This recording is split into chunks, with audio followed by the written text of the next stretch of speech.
What's up, everybody? It's your boy Flash from ALWT Gaming. I am here with the one, the only Bleeding of Aces. Aces of Bleeding. It's the 9 ball in the flesh. How you doing today, man? Doing good. Doing real good. Heard that. All right. And then right below him, we have the man, the myth, the legend, a.k.a. Mildewy Carrot. Get your carrots mildewy. How's it going, man? Going good. Going good. Can't complain. Life is life. Yep, heard that. So as you guys can see from the screen over here on my right, your guys' left, we're about to go ahead and get started with the ONL Gamescon event that had transpired yesterday. I'm actually going to hit play right now. I'm going to put this on low volume, or just, there we go. Actually, no, we're going to mute it, and we're going to kind of talk over a little bit because we very much want to talk about what we're planning on seeing. So, guys, this is the first time we're seeing this. I know we definitely had heard rumors and leaks not leaks because it was revealed yesterday, but we heard about rumors about certain games that's coming out to that we're going to be seeing here. One of them is Ratchet and Clank. I guess there's a deeper dive of Ratchet and Clank. How many of you guys are excited for this game? I'm definitely stoked. It looks like it's a really good revamping of the series and a continuation too.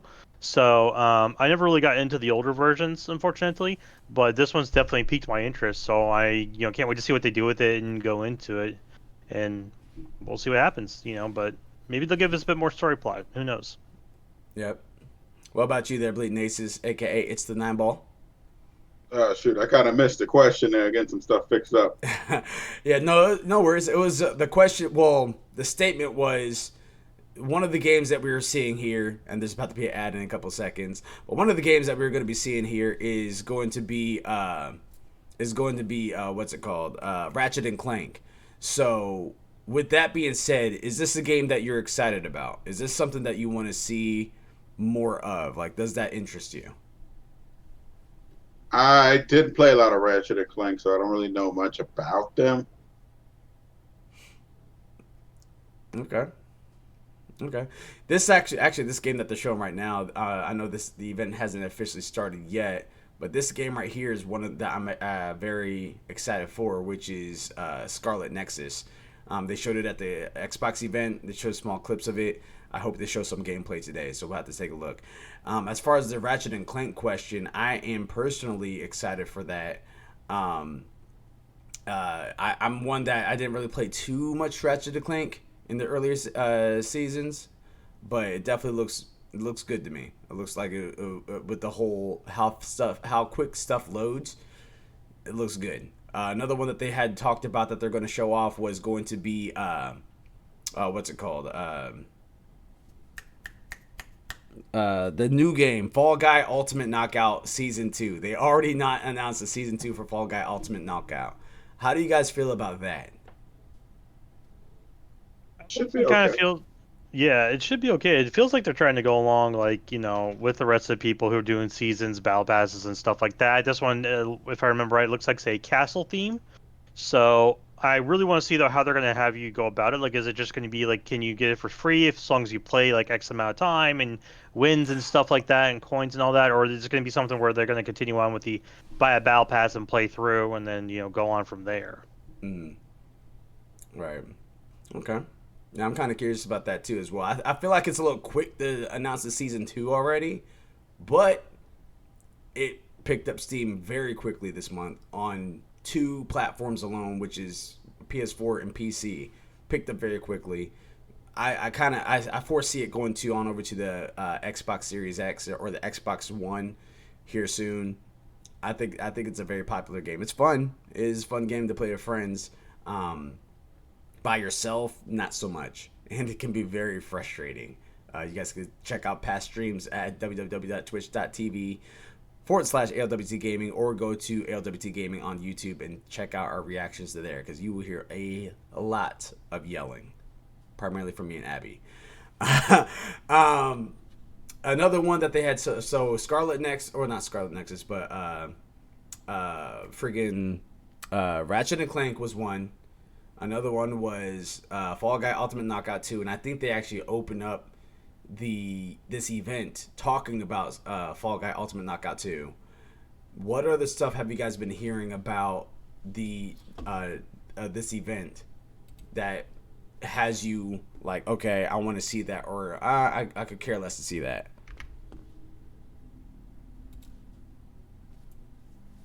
Anything Sorry, in particular? I'm trying to get back into Twitch. It's kicked me out before. Oh yeah, you're good. You're good. While he's pulling up their Twitch, do you have anything to say about that 9-ball? Is it, like, all right, so all right, let me ask you this. Actually, we're gonna go into some predictions. Other than those two games that obviously they talk about, and I think they also talk about Hitman. But other than those two games, what are some big games that you guys are that have been announced that you guys are looking forward to, and what surprises do you think are going to be happening in ONL today? Which, again, for anyone that's currently watching, ONL stands for Opening Night Live Gamescom. So, what are your thoughts about that, Bleeding Aces, aka I've it's heard some. Nightball? I'm still hearing theories, and I'm hoping that maybe that they would do some. They released with Silent Hill for me Okay. because they keep talking about it. And I've heard like a lot of things that they're working on it. So. Okay. What about you there, Mildewy? If I'm completely honest, I was kind of slammed by this one. I really didn't pay too much attention to what was going on, so I'm actually kind of here as a surprise me ride. So it's like, let's see what we got, and we'll go from there. So yeah, unfortunately, I did not pay too much attention to it, but I am okay with that because that means I don't have my hopes up and get them crushed. I just go with whatever it is that's on there and see what happens. Yep. So Down for the ride. Down for the ride. I get yep. that. All right. So what I'll go ahead and do is, yeah, I'm very excited. I highly doubt this is going to happen, but I very much would like to see some more Final Fantasy VII Remake news. At least Part 2. Just giving us little glimpses and teases about Part 2. But technically, that will be a new release, so I don't think that's going to be here. I think we're going to see a little bit more Spider-Man. I would like to see more of what Miles Morales has to offer. Same thing for Horizon Zero Dawn. That's been announced. I very much would like to see that too as well. I'm not sure if this is what they're showing right now. I'm not sure if this is included in the 38 games that they're wanting to show tonight, but that's how many games we're planning on seeing, guys. So we're in for a ride. So 38 games. Most of them have been already announced. If not, all of them have already been announced.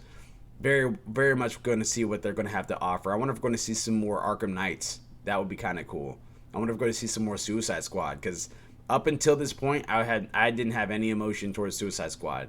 Now seeing it, it looks like it's going to be very fun. So we'll just kind of have to see how that pans out. What about Kingdoms of Amalur? See, and that's the thing. It's announced, but I'm wondering if it will make an appearance here. If it is, that would be fantastic. I would love that. I would love to see a Kingdoms of Amalur. And your question to me, I'm going to revert it back to you there, Aces, in a different manner. What do you think the Kingdoms of Amalur is going to be priced? Probably around 30 to 40. That's where I'm thinking too. You know what I mean? Because at this point, unless it's a complete remake, which I don't think it is, it would just be a remaster.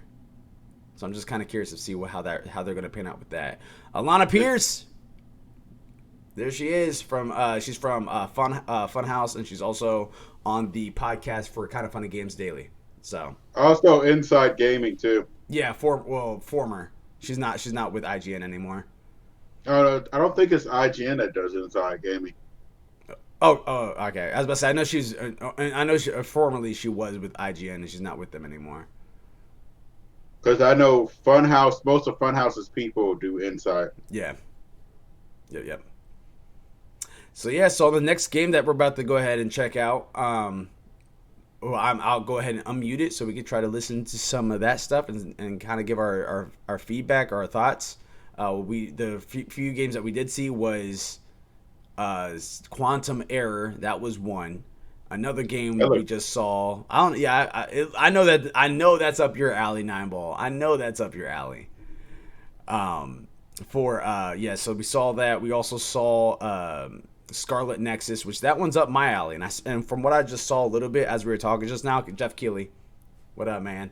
But yeah, what we just saw previously from Scarlet Nexus has me a little bit more like, okay, this is cool. This is what I want to see.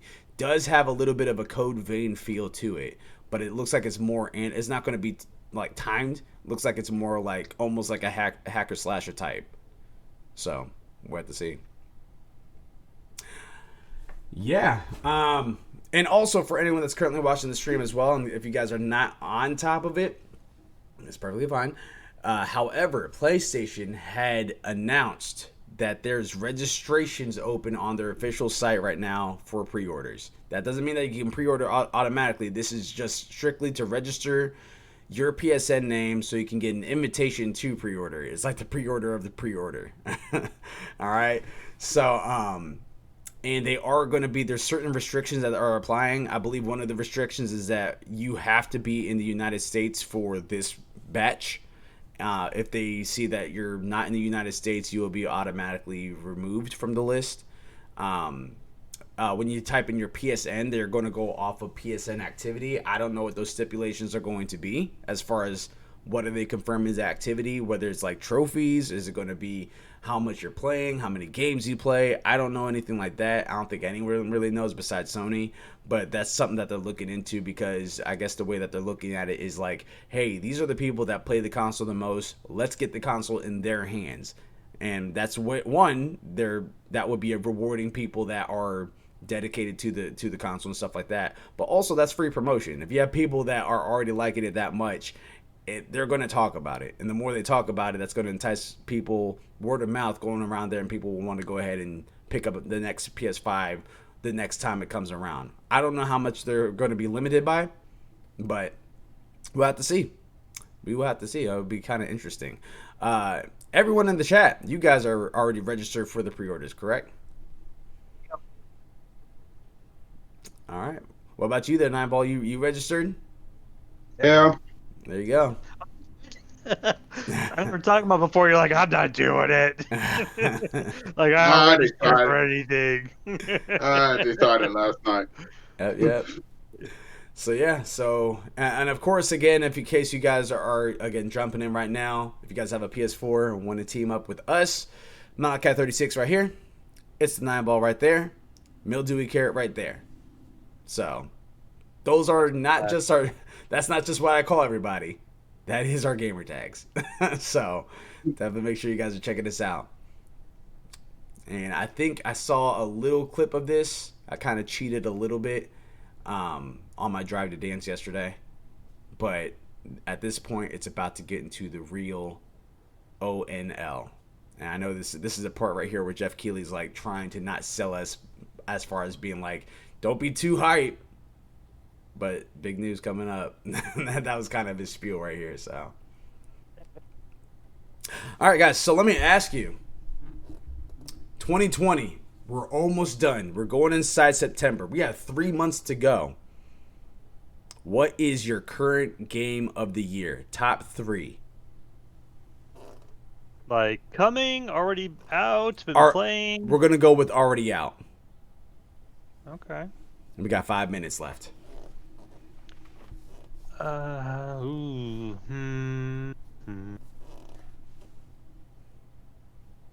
definitely gonna have to say Spider-Man's definitely up there. It's been a really fun play recently. It's ones I've been playing most recently. I'm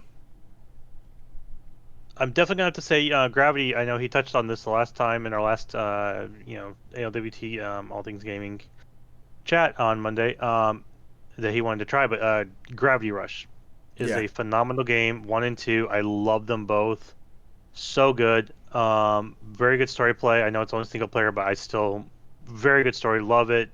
Good environment. Love the mechanics. It's totally like I don't see anyone really doing mechanics like that with the full gravitation on the gyroscopic, movements around the world and all. So it's very interesting, very fun. So definitely one of my top games I like to play and want to go back and play. And then I've definitely been picking up Code Vein with TVF Abyss. You guys can check us out online on Tuesdays. Mildewy Carrots. on Twitch. We've definitely been playing through that. We're still not really that far. We're actually going to be doing some grinding here because just went against the Berserker and got our tails kicked. So, and by tails I mean our asses handed to us on gold celestial or Halcon platter. It was that bad. Anyways, so we're going to do some grinding here this weekend, try and get up for it and all. And then, yeah, Sunday you can check me on Spider-Man. Getting through that, actually going to do some story missions. Last time we had just little side quests, which took an hour, which is like, hey, good content. So, yeah. Other than that, yeah, I really haven't found too many games I don't like. Fortnite. But pretty much just been playing a lot of stuff. But if I had to pick some top ones, those are definitely it. Okay. What about you there, Nine Ball? I haven't played too many games recently. I've just come to think about it. I would have to say I've been playing. I'll probably be Control. I think I played a lot of that lately. Of course, Smite. And I've been really liking ESO lately. Lately, I've been just sticking with certain games. I need to continue to play more game. Yeah, I gotta get more games out there. Yep. Okay. I hear you. Oh, what about you, Malachi? What about you? What you been playing? What you got faved? What you got faved? So yeah. I mean, I've been. You already know more than anybody, Mel. Do I jump around quite a bit on video games and everything, just to try to get that extra jump feel. Around, jump around. Just getting that extra content in there. The one game I played all the way through where it was like nothing but that game, I took a full week off work for it, and that was for Final Fantasy VII Remake. It is up there in the #1 seed spot, right behind Ghost of Tsushima. Ghost of Tsushima is not far behind at all. Not at all. And to be honest with you, it crept its way up there, but I think it's more because of the company. Sea of Thieves. Sea of Thieves is up there because of the people that I'm playing with, which is Nightball and Gravity. That's becoming my game of the year for that reason, not because of the gameplay itself. The game itself is cool, but it's so much better when you're playing with friends and people that you genuinely like to talk to and hang out with and really mess up with and get virtually drunk with and stuff. You know what I mean? You have it's the Nine Ball. Nine Ball got drunk on that. You just looked in your mug and said that's too strong and then put it down. That's what you did, Malachi. You can't handle the strong stuff. What are you talking about? I handled all the strong stuff. In fact, if you continue that stream, I was getting dizzy because I chugged it so fast. But I was also chugging and laughing hysterically from Nine Ball falling all the way down the basement. So that was just way too funny. I had that the last time I was choking on water. Yeah. All right, guys. So we just saw a little bit of Jurassic Park. If you guys are currently watching the stream right now on the side of the video, the real stream starts in 30 seconds. I'm going to unmute them. Let's go ahead and do this. They put that in Oh, I do like that. Twitch, nice. Yeah, the Jurassic Park game definitely looks a lot of fun. I actually got to demo that at E3. It's a really fun game. I just haven't had a chance to get it because I've got so many other strategy games and all. And speaking of strategy games, Malachi, Nine Ball, you, me, Civ. No, Civ. We need to get on some Civs here. Yep. And I need you to be an idiot and set some NPCs to dating. If it's freaking India and I get nuked, I'm coming after you. What's the plan? All right, here we go. Oh man, the last time I got nuked by them. All right, turn the volume up. Here we go. And divided. There are always repercussions. Do we have what it takes? All right, I'm going in. To be heroes? What we're doing here could change things forever. Tonight, we bring the world together. You're with us now. We celebrate who we are. This is humanity's chance to repent. Yeah, they showed Ghost of Tsushima. They showed a little Ghost of Tsushima. The future. That's Cyberpunk. Welcome to Gamescon. Yep, Horizons was there. Night yeah. Fable. Oh, I think Grounded. I think Spell. Yep, Grounded. I think Spellbreak makes a way into here. Hello. Hello, everyone. I'm Jeff Keighley, and welcome to Gamescom Opening Night Live 2020. What up, Jeff? This year, Gamescom is, of course, a little different than normal, and I hope all of you and your families are safe and healthy at home.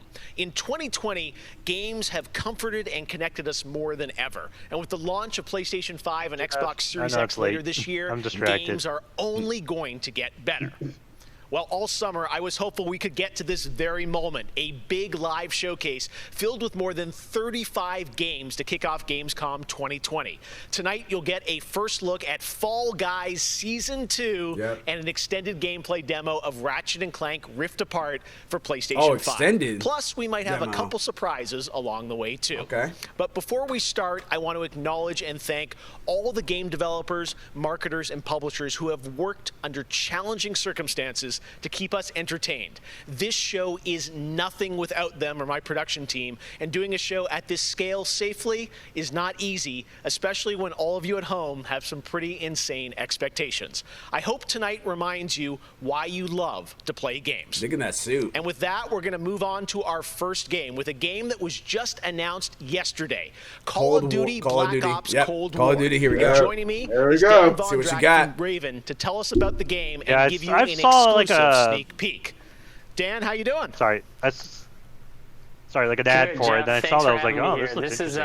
This has been a dream project for us to work on from nearly I mean, it's been leaked earlier by Doritos, but now it looks like they just have it officially announced now. And we love the idea of returning to the pillars built the Black Ops franchise, deniable operations. Anyone that's inside the chat that's currently popping in right now or checking this out later, mix all those mainly live, definitely let us know how our audio is. If we have to turn down the volume up, if we have to turn up, just let me know. It's really something that we know would feel relevant to today and also uniquely Black Ops. You start playing with Black Ops, everyone wants to know characters. We saw yesterday in the reveal trailers, some familiar faces. So, Woods, Mason, break it down. How does this fit into the Black Ops canon? You said it's a direct sequel, so are we going to see a lot of familiar faces?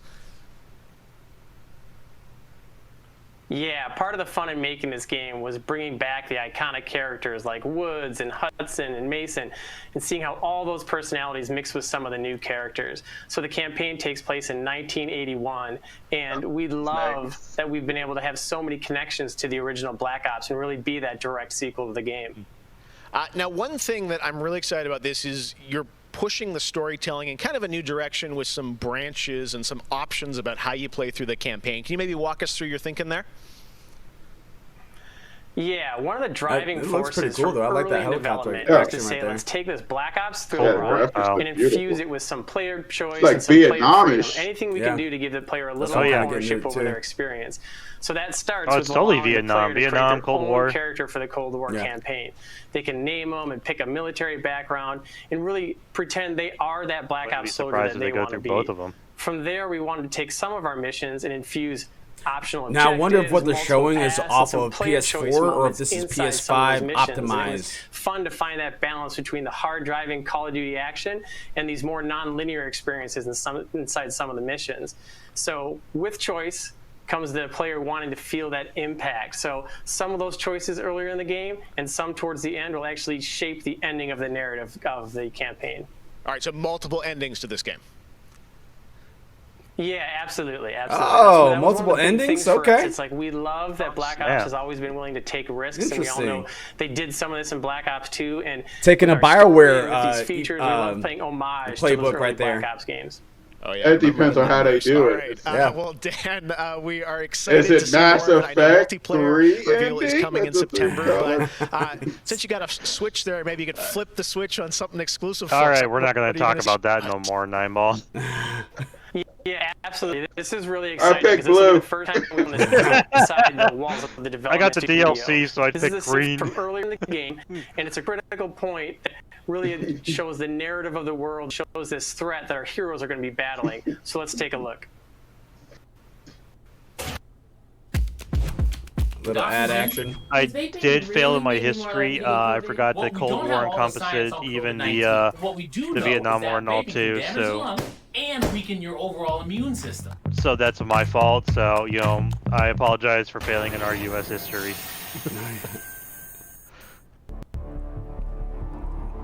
1943. Detailed information Looked from a little Manhattan laggy there, Project Jeff, was for a stolen minute. from Los Alamos by the Russian spy known as Perseus. 1968, the Vietnam War. Viet Cong soldiers orchestrated by Perseus attempted to steal an American-made nuclear bomb from a U.S. firebase. 5 days ago, while on a mission, we acquired intel that Perseus is... You guys think they're gonna have the co-op campaign like they did on Black Ops 3? Perseus. The CIA's analysts consider him to be the single largest threat to the free world. Oh no. Mr. Hudson, we're all aware of Perseus. We're also aware he's more myth than fact. I mean, personally, I think he's nothing more than the Russian boogeyman. General Haig, allow me to introduce the man best suited to respond to that. CIA clandestine special officer Russell Adler. He's one of the few people who even come close That's to Ray capturing Liotta? Perseus. Mr. Adler, why should we take this Perseus threat seriously? You don't have to, sir. Yeah, then a lot of innocent people are gonna die. Why do you say that? Sir. Every time Perseus has come into play, it shifted the balance of the Cold War.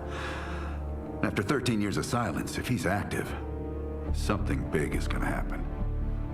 Something that will affect the free world.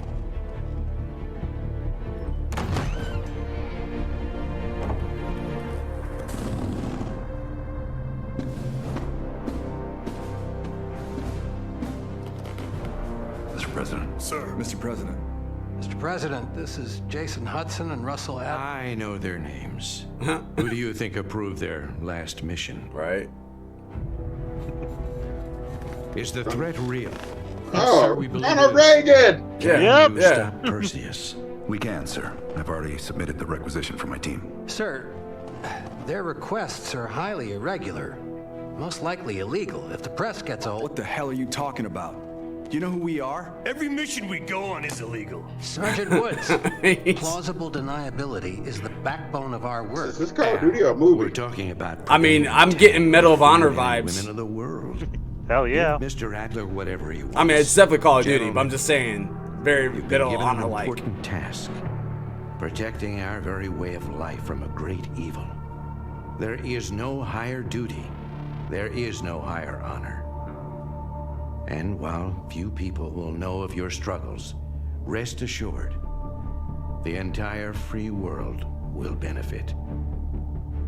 I know you won't fail us.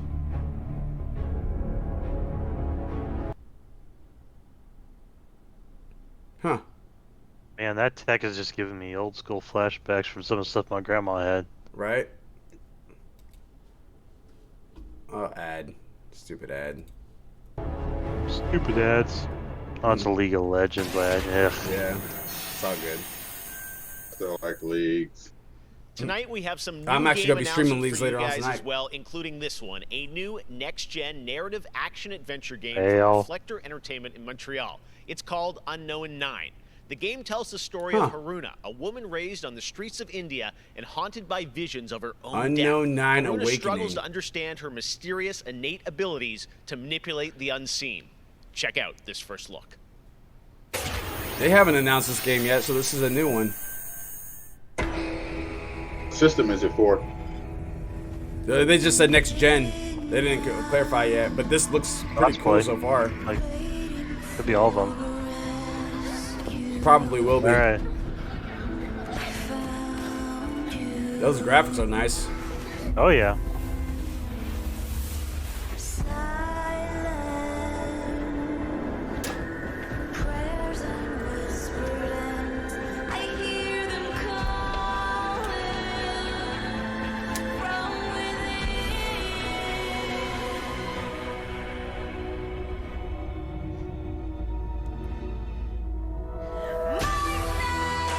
Huh. That's what I'm thinking.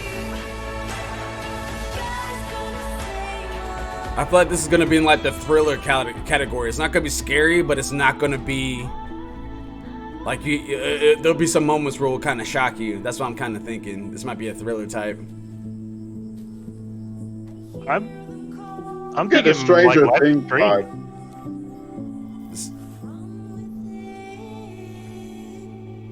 Stranger Things, you said? Yeah. I didn't get that. I'm getting Life is Strange. I didn't get that either. Just with their ability capabilities, because I don't know how you do that. Starting like a combat play, so all right, it'd let's be interesting get to to see what they do. gameplay. One of this year's biggest games has The been Ancient Doom Eternal. Gods, Tonight Doom we've got an Eternal. exclusive first look at the campaign expansion called The Ancient Gods Part 1. Check this out. I'll say this: I've never played Doom. You think that Jeff? Never mind. I'm not gonna say that.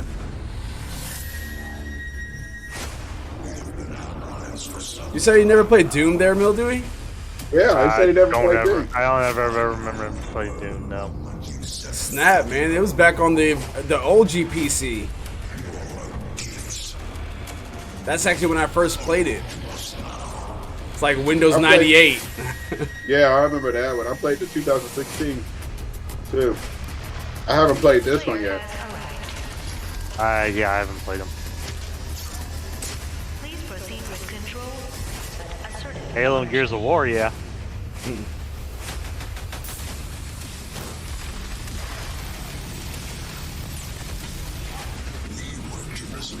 I saw the movie with yeah. We're gonna act like that. We're not gonna act like that didn't happen.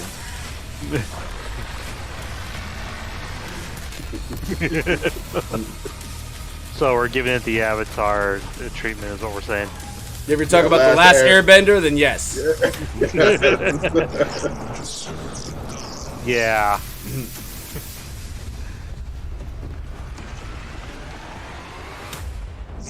It's like God of War. You sure it's the same game? Yeah. Yeah. I'm getting Diablo vibes.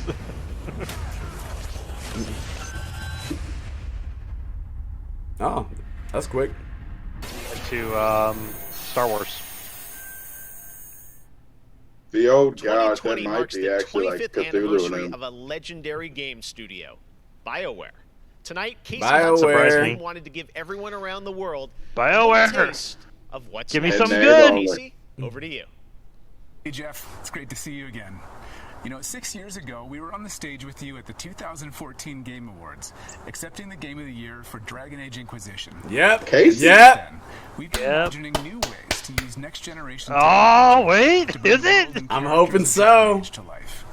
We're still in early Hey, on our development, screen, but it we looks thought it was like time to that give you the very first look Casey at is how BioWare's rocking an passionate team ALWT of gaming developers shirt. are crafting this very special game. That's because he knows where it's at. Yeah, you know where that.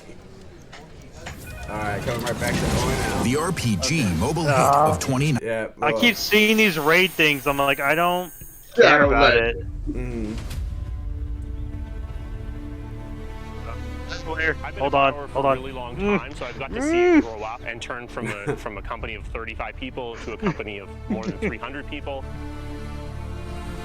There's amazing people in the industry. There's amazing stories to be told with other people. I love that character. Oh, the soundtrack. Yeah. The soundtrack, Malachi. Experimental here at BioWare. Yeah, you know what it is. So we're always coming up with new You stuff. know what it is. We're always trying to improve, innovate, and bring new characters to life for our players and fans to enjoy. Oh, it's there.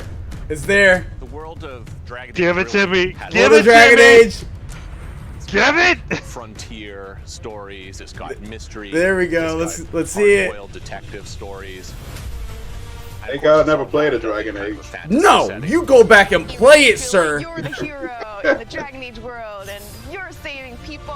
So I think I don't think we're going to see any. Is a wonderful world. I don't think we're going to see. I think we're just going to see the art that's Really prepping. excited about the future of Dragon We're seeing the Age. pavement. Right now, is everything's still under There's that construction. original world, This original this is flora, pretty much them original saying wildlife, we are original working on it. This is architecture. like this will That come. makes it fun to Yeah. explore and discover. Dude, I Actually, cannot get an freaking wait, opportunity man. To see new things, I gotta go through and play new places, Inquisition again. and interact with people who lived and grew up in these spaces as well. For the game we're working There it on is. now, That we wanna music, tell man. us You hear that? You hear that? I hear it. Yep. What happens when the I mean, we won't be able to stream this on YouTube, unfortunately, but the things that you can expect in the Why next not? That's perfectly fine. They'll just block it. It won't be able to be and the monetized or friends whatever and family because you of the made. music. But that's okay. I'll take Something it. that we'll be able to look forward to in Dragon This Age. is some beautiful It's a music. really close relationship with game characters who really become real for you. We want characters to either be loved or hated. One of the best examples of that is Solus. Yep, Half the community wants Solus. to kill him, half the people want to marry him, and another part want to do both. Oh my god. They call me the Dread Wolf. Yeah, no, trust me. When this At is the over. end of Inquisition. BioWare and EA has been one of the forerunners in using motion magic technology. You don't have to It makes mention it way EA, more but realistic BioWare. when you're looking at the characters, Yeah, EA. move and interact. In They're over there. Yeah, they're off in the corner. They're off in the That corner. suspension of disbelief. But that BioWare. this wonderful collection of digital pixels is actually a living, breathing soul. This is it. Did you see that? Yeah. Good kind of rumble. So they are showing like little. I mean, it's definitely not full gameplay, not even close. But we are No, they're seeing some showing us. stuff. They're working on it. This is what they're doing. They're showing. They're working on it. They're showing us the mechanics that this is being done. Yeah. The decisions you make can affect change in the world. Yes. That.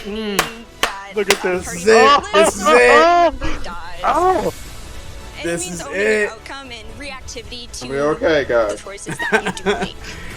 You need to go back and play the first three. Then you'll see why. You'll see why we're. To me, that potential. All right, maybe I'm psyching myself up for some reason. Maybe I'm psyching myself up a little too much now because that shield move was dope to me. I like that. I know what class you're playing. Yeah, I think I'm gonna be a shielder.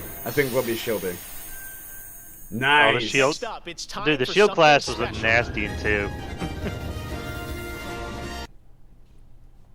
Un segundo, por favor. Ad Yeah. fail. Pretty much.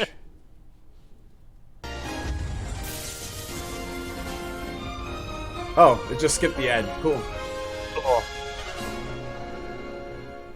Yay! Wait, are we going back to the future? I guess so. Miscalculation. Oh my god! Oh, wait, you're what's his name? Back to the Future. I'm Emmanuel Brown, doctor of physics, not of medicine, and certainly not that quack from Rick and Morty.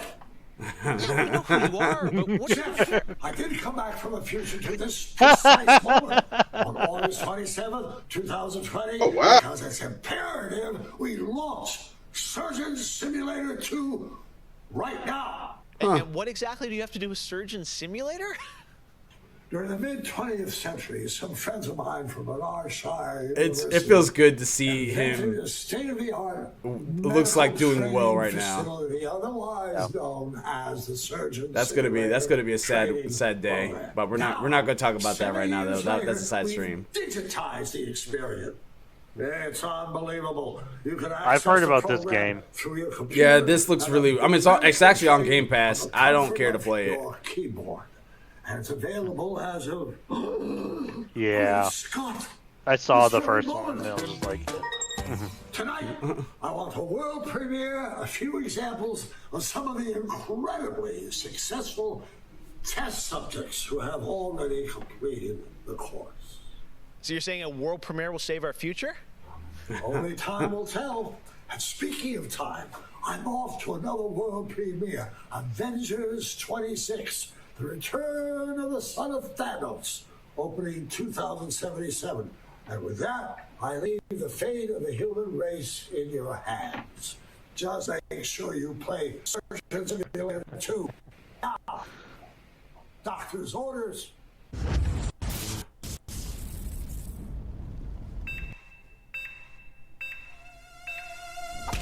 Put the armor patch on his head! No! Gonna give him a little pat on the head. Where does this part go? Wait, there, we got it. He looks good as new. Now grab the good arm and bring it in here. We're dying. He's dying. Oh, no! That's not right! My finger slipped! It's the right. Jesus Christ! This is a game where you have to show other people's reactions, otherwise it wouldn't sell well. We saved it. Yeah, no, it's definitely one where you have to see what everyone else is feeling, you know, because It's another commercial in case you guys are curious. There we go. Really? Yeah, YouTube wants their money, man. Raid. Doc Brown introducing Jacksepticeye. I see too many of the commercial. I'm good. Only on opening night live. All right, well, if you thought that crossover was kind of crazy, wait until you get a load of this next game announcement that I don't think anyone probably saw coming. Check this out. Okay. Okay, let's see what you got, Jeff Keighley. Oh, spell break. Maybe not. What is this? I've seen this. Napoleon Dynamite? I was about to say, this might be a dumb question, but is this Napoleon Dynamite? I think you're right. I think it is him. Was that a zombie that was behind him?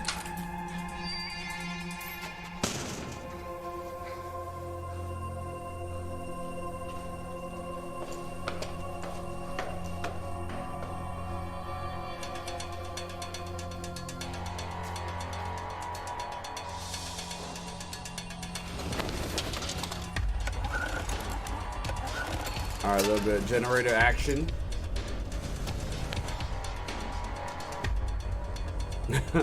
Is he playing a game? He's playing a game. Yeah. Uh-oh.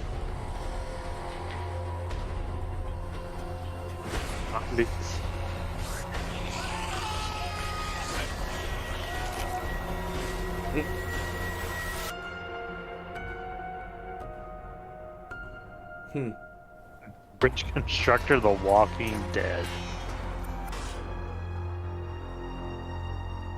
What? I have no idea. So I guess it's some sort of simulation mixed in with The Walking Dead. 2020. Over the next 3 days, there are more streams from IGN and Webedia with in-depth looks at games, a digital cosplay contest, and some special new shows just for Gamescom. Your portal for all things Gamescom this year is Gamescom Now, which you can check out at gamescom.global. Now, one game you'll hear more about later on IGN's post-show is this one, a return of two classic Add in characters 5 seconds. that I That's the love. bad thing about not watching videos live is because of this whole ad business. Does vaping really make me more likely to get COVID? Well, we don't have all the science on COVID-19. What we do know is that vaping can damage the lung and weaken your overall immune system. All right, Dare. That's true. Yeah, but I'm just saying, like, I just want to watch some games right now. In a world gone strange. Okay. One elite force stands against the darkness. Everybody's pissed off already at World of Warcraft But even they could use some help. Here, slip on this little beauty for effect. What? Yeah, basically, Sylvanas has killed the Lich, well, took the Lich King's powers and tore a hole into the World of the Dead, unleashing powers. Oh, man.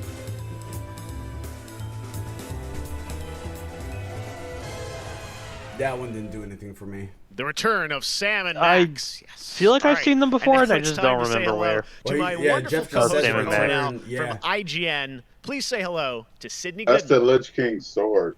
Thank you, Jeff. What's up, everyone? I'm Sydney Goodman, and I am thrilled to be here. If you're talking about World of Gamescom is always Warcraft, such you a might be fun event, ahead and of us throughout right the show now. tonight, I'll be telling you about all the Oh. different ways that Yeah, IGN is we're not- involved in we this haven't year's got to World of festivities. Warcraft yet. But first, I have an award to announce. The winner of Best Nintendo What's your Switch number game at? What's your is counter Little at? Nightmares 2. We're at... Huge congratulations. Like I said, IGN is We're going at to be 40 here minutes. for all of Gamescom with great shows such as the Gamescom Studio, where you can find me and my co-hosts for all day long games content, interviews, dev talks, and more. Plus, we have Gamescom Awesome Indies, the show with and for indie developers. That premieres Saturday, August 29th at 7 p.m. Central European Time, so be sure to tune in for more announcements and special guests. And now, let's go back to Jeff for our next big world premiere. Awesome. Thank you so much, Sid. We are so excited to see what's in Next the big Gamescom world studio premiere. and also Hey, Awesome Stu! Indies. I'm going to be on the Daily Show tomorrow, so looking forward to that. All right, well, on to our next game. Now In the we're next at World of Warcraft expansion, players will journey beyond the What's your mortal number world at? of 40? Azeroth to a place where no living soul has set foot Like before. 41. The Yeah, about Shadowlands, 40, the 41, outgrowth 45. of If an you go to entire 41, Warcraft 45, you'll be right universe. where we're at. The infinite realms of the Shadowlands are watched over by different factions, known as covenants, each holding dominion over a different aspect of the afterlife. And depending on how someone lived their mortal life, they may end up as part of one of these covenants when they cross over into the Shadowlands. Today, we're excited to give you a closer look at the noble and pure Kyrian Covenant from the realm of Bastion, who are charged with carrying the souls of the dead into the beyond. So sit back and get ready for the world premiere of Bastion, the first in Blizzard Entertainment's new 4-part series of animated shorts called Afterlives. These ads are killing me, man. Like fantasy?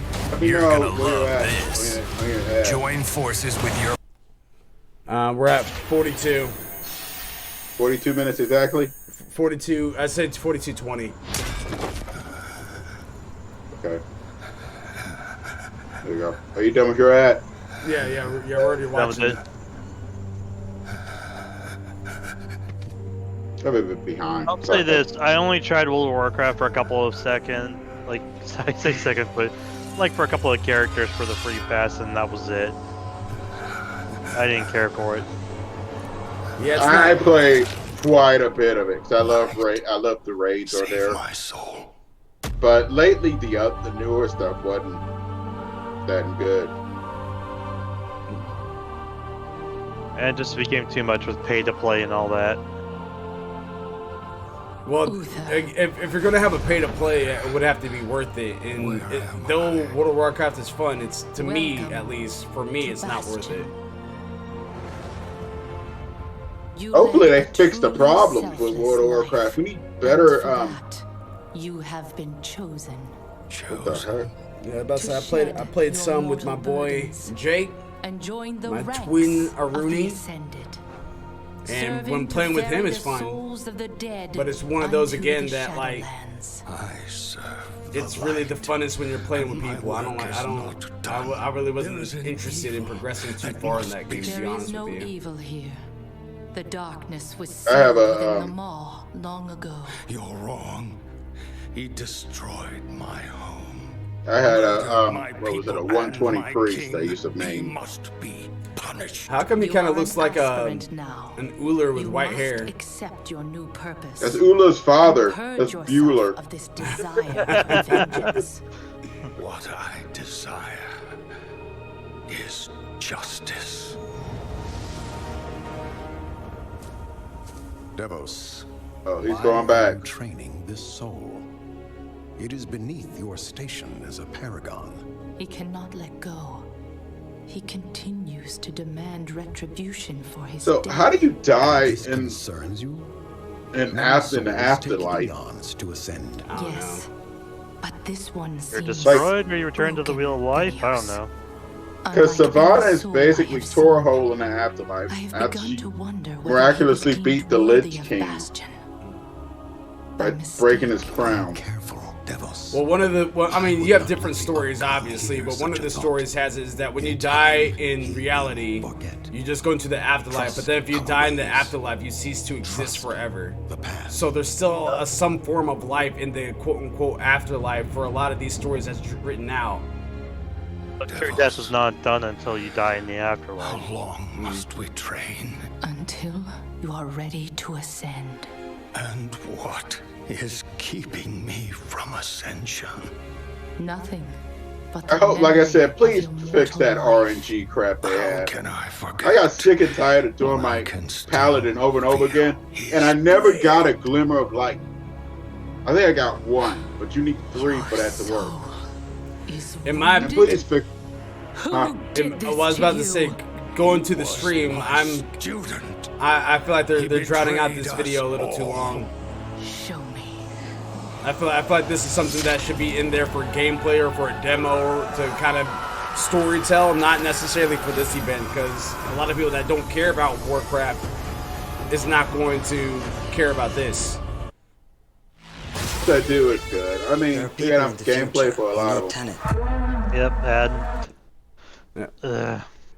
and we're at 45:56. Yep. The runes on his blade were unmistakable.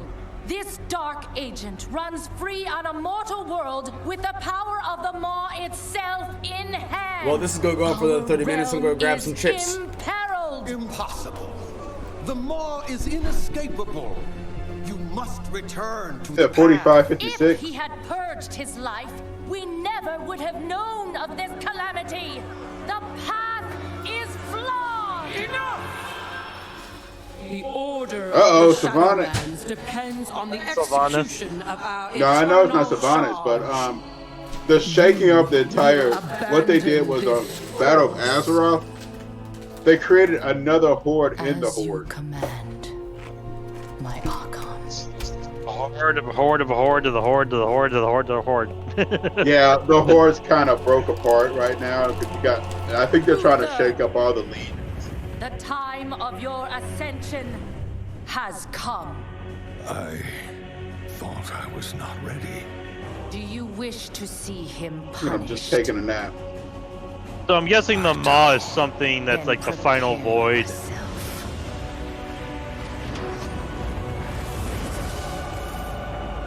The angel of judgment has come. The User. moment he falls, we will claim him.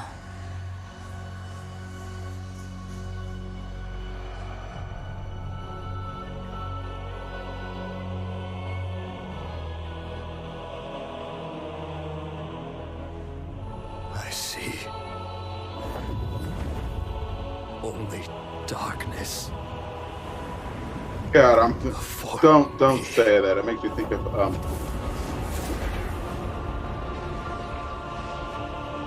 Is the Elder The Lion. coming? Now, cast him into the maw. Return him to the darkness he served. His eternal suffering awaits.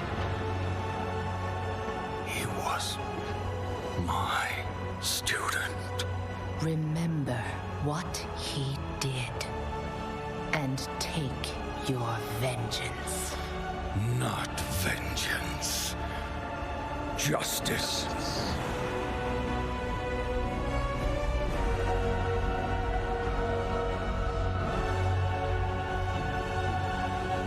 she's still in the hell.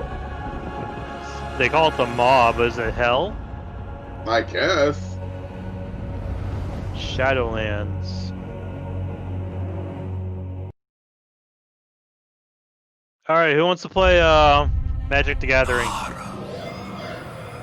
Ooh, of course. I wanted to see more of this.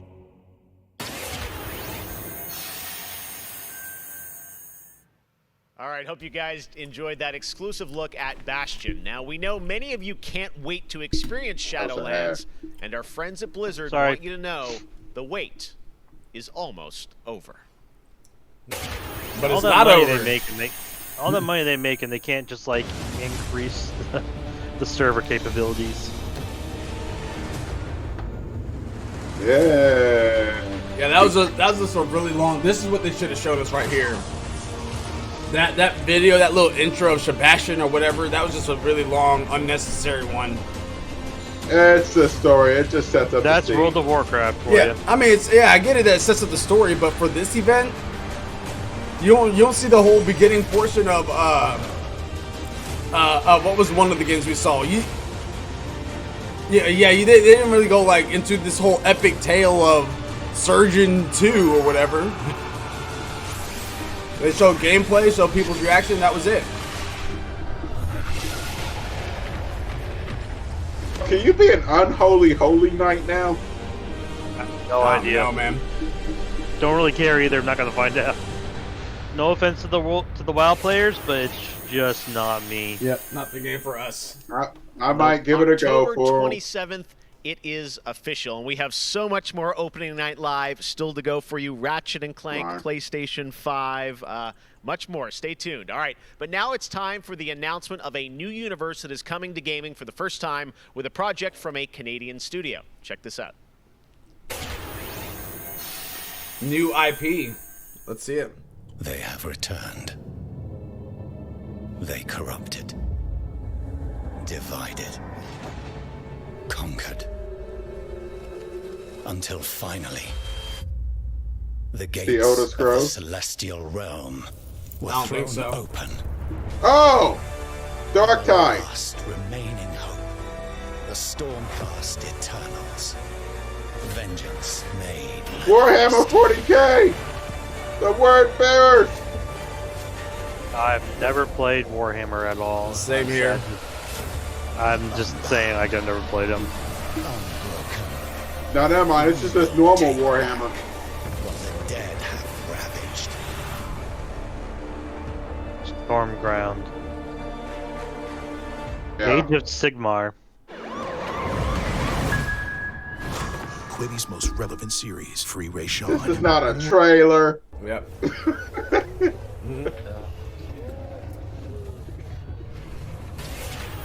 Like I said, the only thing that's annoying about not watching it live. Now, you guys may remember back in June, I had some masked fun with my buddy Crash Bandicoot and yeah. Crash 4. It's about time. This definitely does look coming interesting. In October, Crash, of course, had to come back for opening night live. So let's bring him out, everybody. Crash Bandicoot.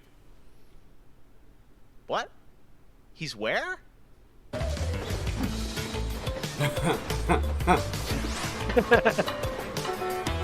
That was funny. I like how they put him in the mask too. Yeah. That's good. That's good.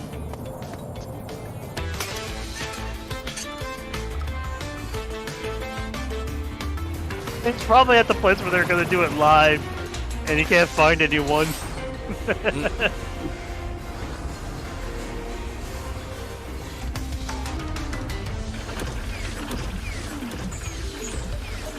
Huh.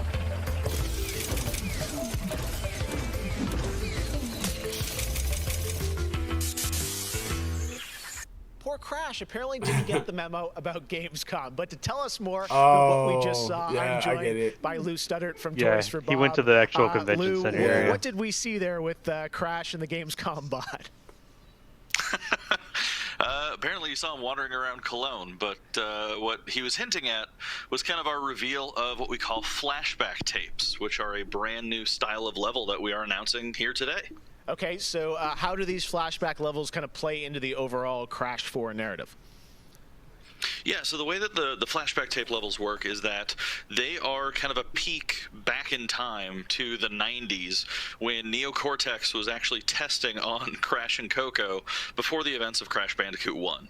And they're kind of these devious puzzle rooms that we've made, and they're really hard, and they're really awesome, and they're super creative, and we can't wait to get people's hands on them. Yeah, no, I got to play a demo of this a few weeks ago, and that was a challenge, so I can't imagine how nefarious these are. How are they going to be sort of integrated into the game? Are they optional, like offshoot stuff, or how do you get to them? Sure. So players actually have to collect the flashback tapes in the levels themselves. They're an object that they can pick up, and to actually pick them up, they have to reach them in the level without dying. It's kind of our homage to the death routes from the original trilogy. So players have to reach these objects in the level, pick them up, and then once they get them, they'll get access to these unique levels. So beyond the pure challenge, what Bring other back fun? the old school how are vibes. these fun for players to? Oh kind of man, I experience? remember What do that they with Sly Cooper and all. It's just like, sure. So you know, one of the one, things that we one did life. was we It's like actually used these as, like I said, puzzle rooms. Really kind of fun, nefarious, devious ways for Crash to really express that pure platforming kind of aspect of gameplay that we know and love about the franchise. But then narratively for us, it was really cool to layer in kind of a unique perspective to the franchise. This is the moment when Cortex is really excited about the prospect of Crash being on his team, because Crash was originally created by Cortex, and so this is a weird point in time that's never really been explored in the games before. Awesome. All right. Well, Crash 4, it's about time. Looks phenomenal, Lou. We cannot wait to check it out in October. Thanks for joining us. Yeah, thanks for having me. Awesome. All right. Well, we will be right back after this for more Gamescom Opening Night Live. Here's an ad. The doctor's in. Does vaping And our very own ad, if you guys go to repp.com, type in ALWT Gaming at checkout, get 50% off your Raise Energy, your water supplements, your workout powders, the whole nine. Back to Gamescom. Become terror. unseen predator. A rupture that obliterates without Destiny? What this is? Oh, it's kind of like a Gears vibe too. Alone, the hordes of Enoch will No, the fall ashes. before me. Hordes of Enoch. But together, It's not Book of Eli. No, definitely not. Fear us. The anomaly alters us, each in our own ways. Yet we are drawn. Looks down like a the same three-player road, game. into the dark heart of creation. Okay.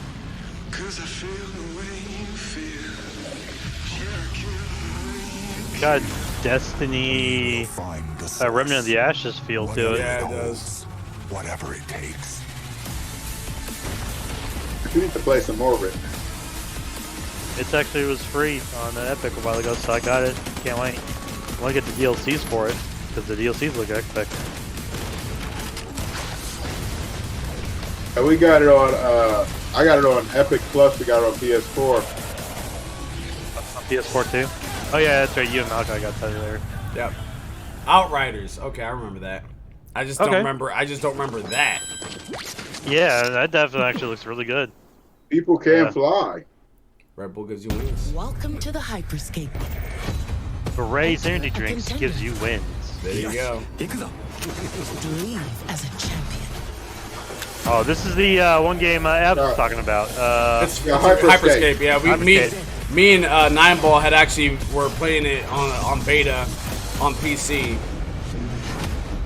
I don't want to play. Pretty fun. It's fast paced. Very fast paced. Very fast paced. It's the most That's fast what paced. I've seen from watching some games of it. It definitely looks fast paced and also. This actually, I actually want to get this. This one? Yeah, Captain Hayabusa, whatever his name, that guy's name is. I think I've seen some of the animes about this. I haven't read them, but Yeah, Shaolin Soccer. No, I mean Okay. it's pretty much Super Mario Strikers, like, but all about soccer, like techniques and stuff. Yep. Tsubasa. You ever seen Tsubasa. Welcome to Necromunda. You ever seen Shaolin Soccer before? The movie? I've actually never seen it. Oh, it's good. You should watch it. It's good. That's what I've heard. Suffering away like ants. Dark Tide. Deep underground, where we ain't called No, trouble for Necromunda. rich boys and girls. Underhive, Necromunda. We are. And Never heard of this one. Make some noise. Oh, it's pretty. It takes place in the hive city of Necromunda. This one kind of reminds me of what's it called? Space Lords. That free-to-play game on PS4. And will are of iron. It's a potent combo. Why would Now you someone control your like gang you at the bother bottom of the about an Underhive of all-female gang Necromunda. of psychopaths, drug dealers, killers, cloners, and makes sense. And Escher will cut you up just for the fun of it. Goliaths are big. That's it. Anything smaller than them doesn't deserve to live. And they're just as happy filling you with lead as they are smashing you to pieces with a power maul. Now, mixing that whole pot together in a place like this, you can imagine what happens. Chaos. Gang warfare. Is this another for wealth? Battle Royale? 40K. Hell, No, it's just like for you fun. gotta manage your gang So, and stuff. Think you're ready? Necromunda Underhive Wars comes to PlayStation 4, Xbox One and PC on GTA. September 8th.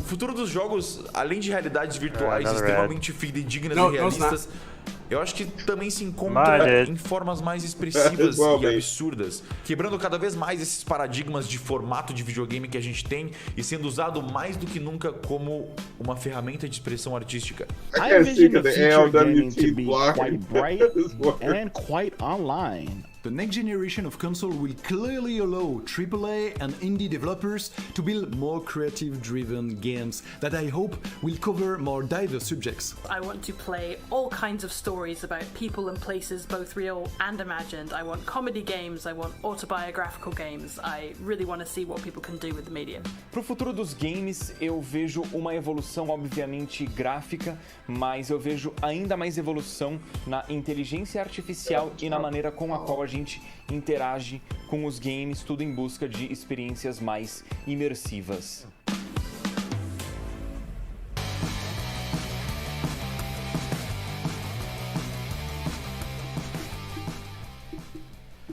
You know, one of the things I love about opening night is that we can show you the biggest games in the industry and also smaller titles that should be on your radar.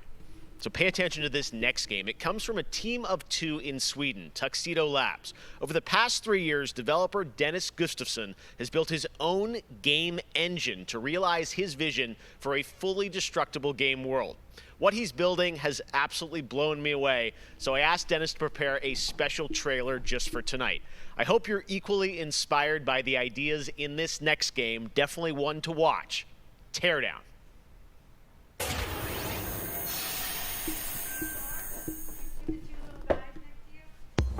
For some reason, I'm getting Red Faction vibe. Well, never mind.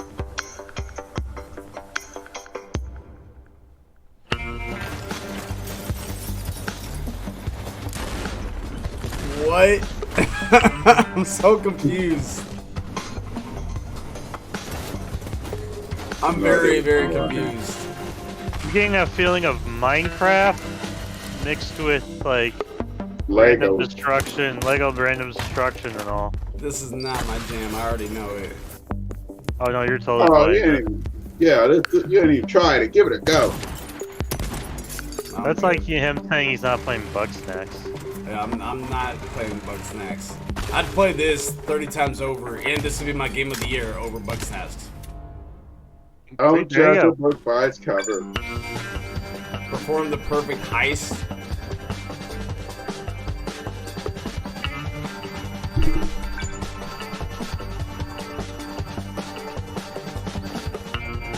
Looks like no fall damage.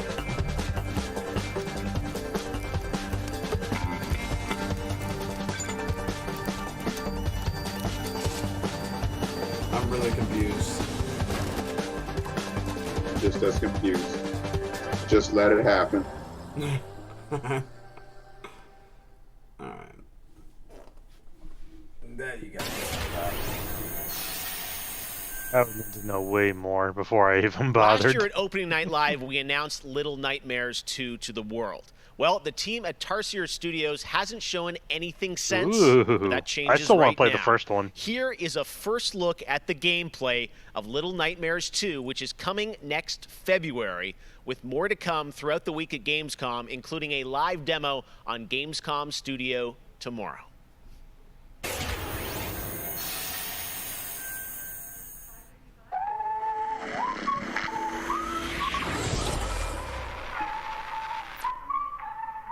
Nice. All right, thank you.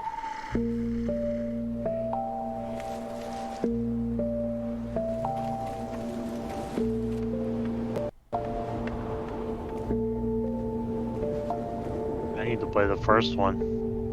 Yeah, I need to play it as well.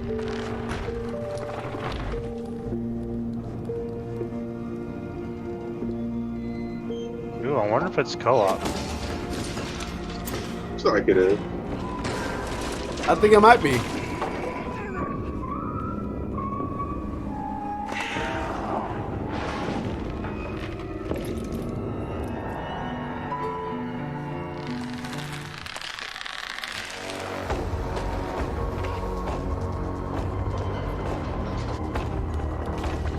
It's nice.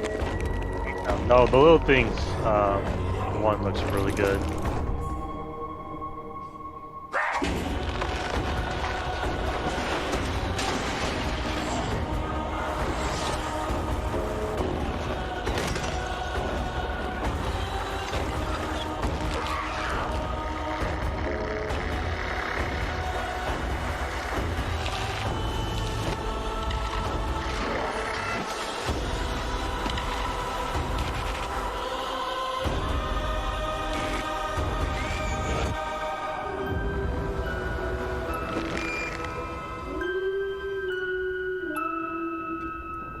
Good.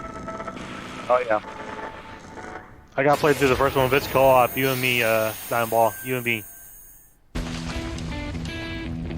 Because I know Malachi would start screaming. Hall of Famer Jerry the First King level. Lawler. Yeah, And I I'm could care less for reuniting that. with I my could care less old for this buddy one, too. Ronaldo. Lawler! All the over-the-top action in WWE 2K. I mean, I do want another wrestling game, but not like this. This is great. What am I looking at? This arcade It's style the video game is WWE Battlegrounds. No, I'm not looking at WWE games. Yeah, it's a I don't know what I'm looking game. at. This is NFL Blitz, the WWE edition. Yeah. Just the characters are. It's like they try to combine realistic with like a TV character, and it's just not working. This is Celebrity Deathmatch. That's what this pretty much is. No, I'm talking about the character models. I don't care for them. Yeah, well, that's what I'm saying. It's pretty much Celebrity Deathmatch. Those character models is Celebrity Deathmatch models. It looks like the midgets or something. Look out, Morrow! The Undertaker has risen, and Finn Balor is about to be taken for his last ride. Mamma mia! What a move! Finish him! Oh no! He just hit the snooze button. How do you lose like that? What's the matter with you legends? This is just an example of the pandemonium that you're going to experience when you head to the battlegrounds. Whew, that's a big toy hammer. Probably paid Jerry a lot of money for this. Seth Rollins delivers the stomp. What a night.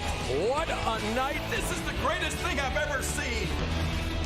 Pre-order WWE 2K Battlegrounds today. Nope. And brawl without limits. No playing that.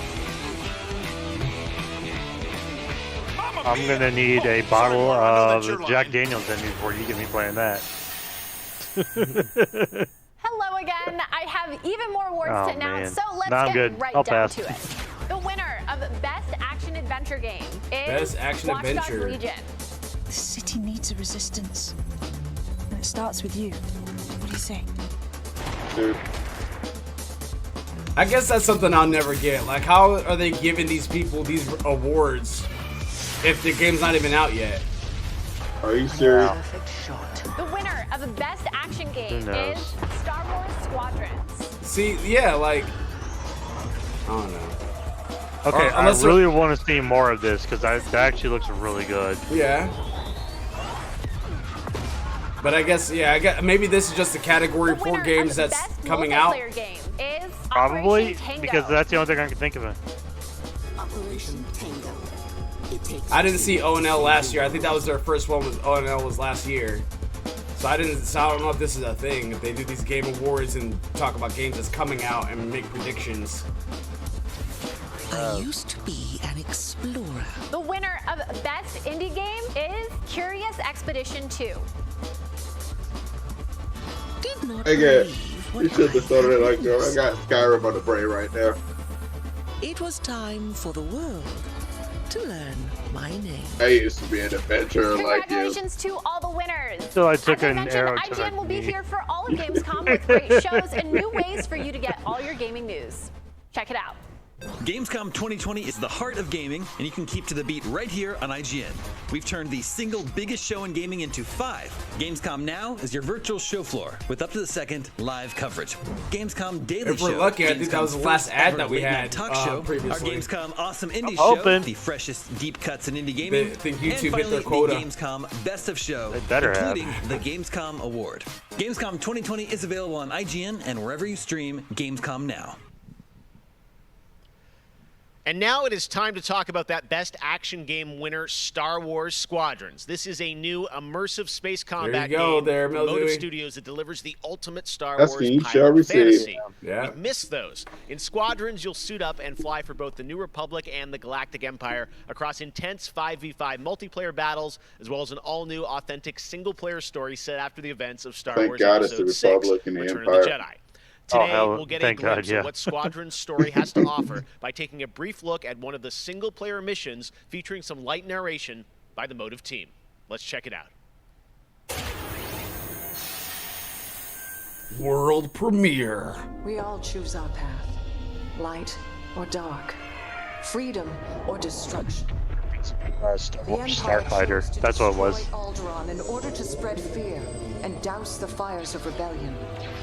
But the heroic pilots of the Rebel Alliance have chosen to keep fighting, to show the Empire that we are not Y-wing bombers. I never understood why they kept making Star Destroyers. brought about our new republic. However, the Empire lives on. Because if you why bother with an army when you can have one thing wipe out an entire planet in one go? Edging toward the Bormia sector, hoping to end our new republic before we How find our about? footing. I mean, after 2 of them are destroyed, you would think they would stop. Then they just turn a planet into one. Yeah, then they Like, just blew up the building planet. one normally doesn't work. Let's go with the natural one. Make a choice. Fly with the new republic. Ooh, let's see here. Y-wings, A-wings. I don't know what the other one was. A V-wing? Hi, I'm Suzanne Hunka, narrative producer on Star Wars Squadrons. Our single-player story is one of daring pilots and deep-seated rivalries. Take Titan Squadron. Hunt down this Starhawk and eliminate it. Gladly, Admiral Sloan. Over the course of the story, you'll fly as 2 pilots on opposite sides of the war. And, like all modes in Star Wars Squadrons, you'll have the option to experience every mission fully immersed in VR. Wedge Antilles, Rogue Squadron. I hear you're the reason I was able to finally get a comm through. Today, we're giving you a glimpse of an early Imperial mission behind enemy lines. One of our did EA spies, make this? Agent Thorne, has discovered vital I mean, intelligence Star Wars, so on Project probably. Starhawk. Your mission is to Oh, extract God. her from an orbital outpost above Hosnian Prime. Behind enemy lines, you'll have to eliminate perimeter defenses. I will say, as much When you've flack secured as the EA area, gets, you will I think escort they the Gladius do to the outpost, and somewhat our extraction progressively team will learn acquire from their Agent mistakes. Thorne. And I say that Once Thorne from is Star Wars secured, Battlefront reach 1 those anti-cruisers was and terrible. return to the open Star Wars field. Battlefront 2 was not as we were hoping it would be, but it was better than the first one. Oh, it's Battlefront 2 caused a lawsuit. They had to change that one. Understood. I'll handle it. You have my thanks, Titan Squadron. No time to celebrate. Move on. As long as they can do the VR, it should be okay, but I get kind of leery when I hear the word Mission will VR. immerse you into the escalating conflict between the New Republic and a shattered empire. Debrief with Yeah, your I know it's squad mates VR, between but I'm like, I missions. kind of want to play it really badly. Customize and master all 8 starfighters and join the galaxy's finest. I need you focused and ready to go. From bombing runs Yes, at the ma'am. Nigiri dockyards to setting a trap in the Xavian abyss. The story of these rival squadrons. So it seems like if you play story mode, you play and through define the everyone. galaxy for years to Yeah, come. yeah, they look forward mentioned to that seeing you can play as both October sides and 2nd. stuff. Why the way I took it was, as you play one story mode, you're going to go through every one of them, not like Yeah. just one or the other. They had that on one of the PS1 Star Wars games. I can't remember which one it was called. PlayStation 2 That had is Star not Wars all Fighters. EA has to share from a galaxy far, far away today. At Star Nintendo Wars had Galaxy some Edge, you can enter had the world Starfighter of 1 Batuu, and the where both you can visit Oga's Fighter Pilot 1 Cantina that or were really jump into good. the Millennium Falcon on a run to Smuggler's Cove. It was this incredible adventure at Disneyland Resort and Walt Disney World Resort that inspired The Sims' latest game pack. Check this out. God, the Sims. Oh man.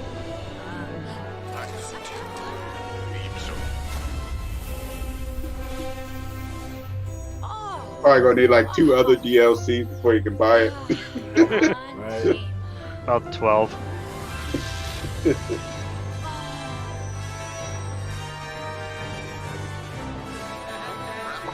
I can give Sims this. They get very creative. They do. One genie. Schuhhase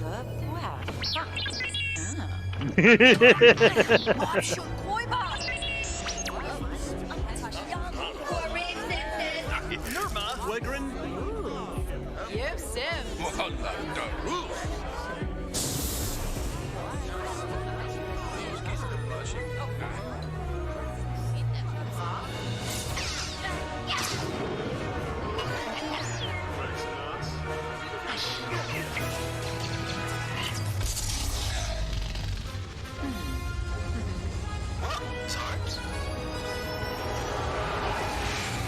Ren's lightsaber probably was the best thing to come out of the new Star Wars.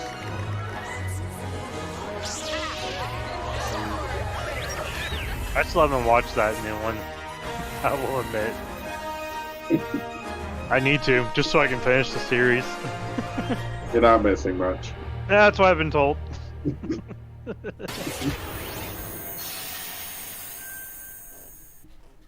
There is even more Star Wars to come later in the show. Lego Star Wars, the Skywalker Saga is up, and as we move into our second hour, we've got Fall Guys Season 2 still to come, the reveal of that, which I can't wait for you guys to see.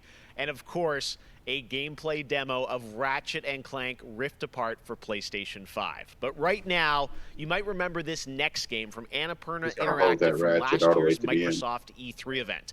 And today, I'm excited to share a new announcement from the team. This interactive thriller about a man stuck in a time loop is one of this year's most intriguing indie titles, and now they've added an absolutely all-star cast to the game.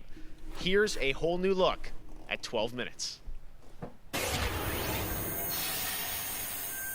Ooh, 12 minutes. 12 minutes? Yeah, I was about to say. That's how long this previous. I sound like Deathloop they're talking about there. Yeah. I want you to think of a flower. Look at its contours, its curves. Thinking of a I flower. want you to imagine it changing. Moving backward. Returning to its bud. Think of that bud. Unopened. Look at it as a whole. Then silently repeat these phrases. May you be free from suffering. May you be free from fear. May you know peace and joy.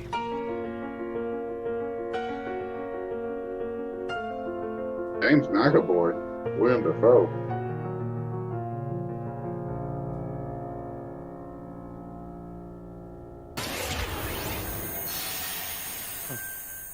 Interesting. Only for the That's Xbox a really Series. special indie game. So glad to announce that here on the show. Now, last year at the Game Awards, we announced Godfall, a new looter shooter coming to PlayStation 5 and PC from Counterplay. Tonight, we've got a quick sneak peek of one of the new Valor plates just with say more looter footage shooter? coming as part of Gamescom 2020. I mean, I know it's a looter, but I don't think it's a shooter. It's not.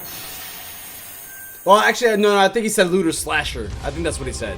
No, he said looter shooter. It sounded like looter shooter. Did he? I have to go back and take a listen to it. I have to go back and listen to it because I'm like, I could have sworn. Oh, I they could brought have in a sworn he new. said shooter. So they did bring in a new gun. Ooh. It's Good. kinda unique.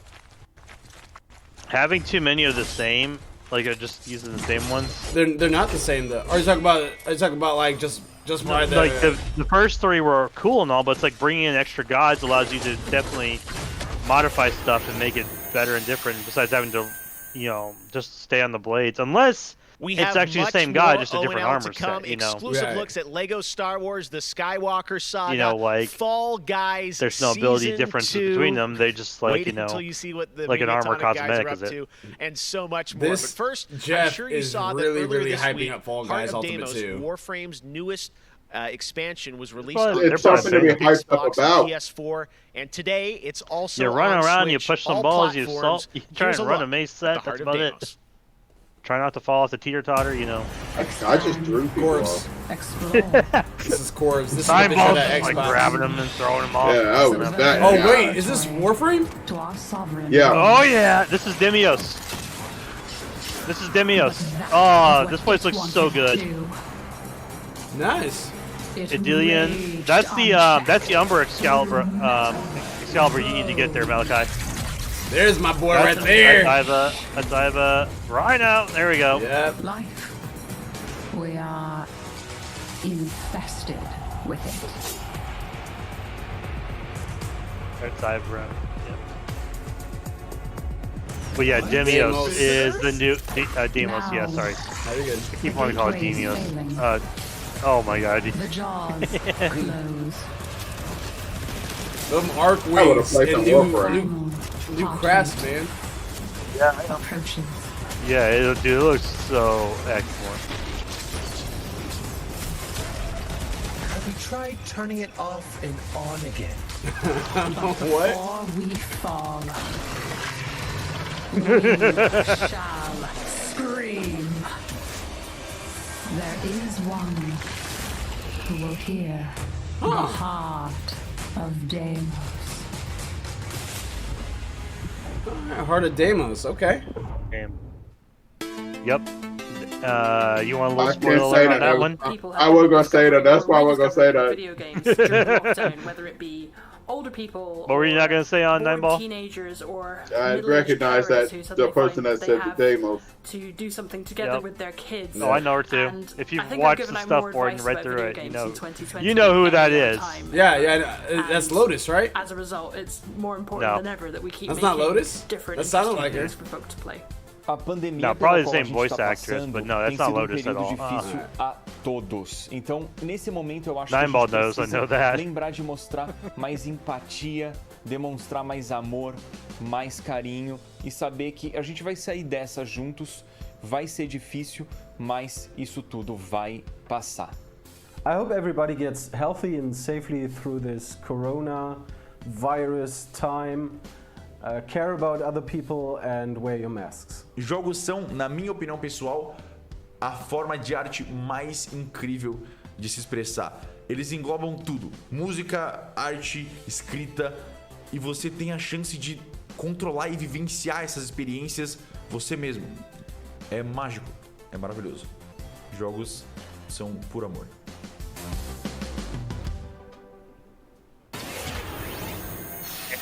Men.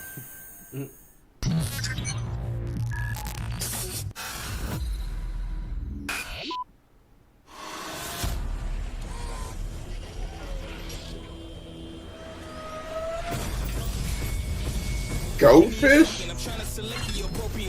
Hey, what? What? Okay. I guess Malachi knows what this is. No, I just like the music. I have no idea what this is. Seems like a robot battle thing. Wait, is this shoot, what's that old show, Nineball? The one about the Metabots? Is it Metabots? No. What There's no way. No way. This looks like Chappie on steroids.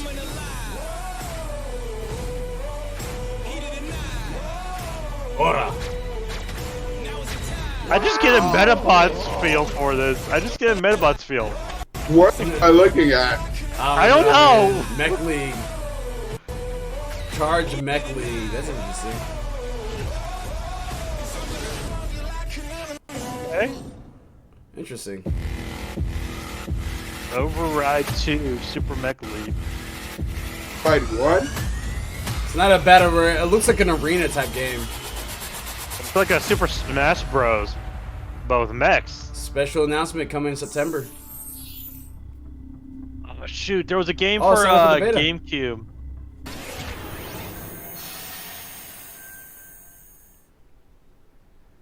All right, guys, we're back officially into hour 2. We've got an hour more of great stuff to show you. Destiny 2, Beyond Light. Stasis, you're going to see a brand new look at that. Yeah. Fall Guys Season 2 and Ratchet Stop & Clank saying for Fall PlayStation Guys, 5, Jeff. and We so get it. much You more like across Fall the next Guys. hour. Opening Night Live continues, and it just If he wasn't doing this, of he'd be Gamescom playing Fall Guys 2020. for sure. But right now, on September 25th, Mafia Definitive Edition launches, a comprehensive, built-from-the-ground-up remake of the original Mafia. Tonight, we've got the exclusive debut of the next trailer, called A Life of Reward Too Big to Ignore, which deals with Tommy's induction into the Salieri crime family. Check this out.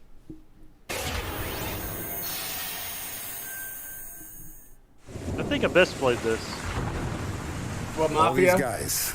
Yeah, he said it was this good. room, Yeah, I mean, well, they're actually, there I because they have have the it. I only think thing you that probably have matters it to too me. if you kept up to date with the only PlayStation Plus thing games. that should matter to any of us.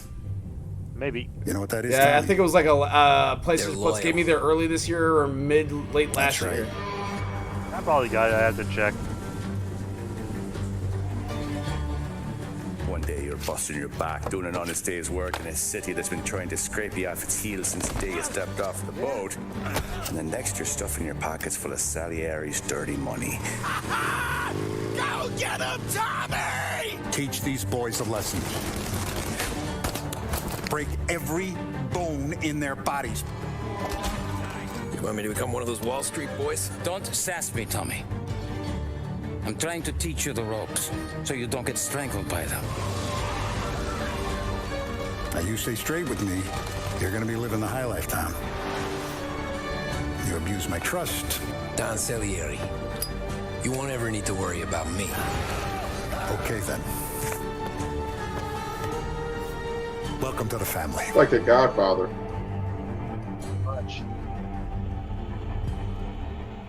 Smith or the night. Next, we're going to introduce you to a turn-based multiplayer strategy FPS from a team in Montreal, Canada. Lemnis Gate is coming in early 2021. It has a unique mechanic built around a 25-second time limit. I didn't know Fall Guys went turn-based. Yeah, I didn't know Fall Guy went shooter.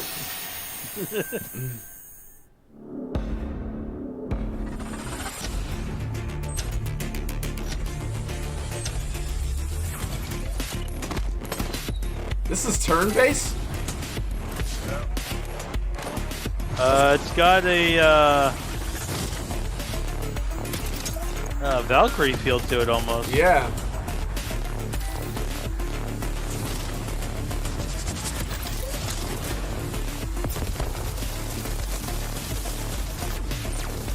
Is this really turn-based?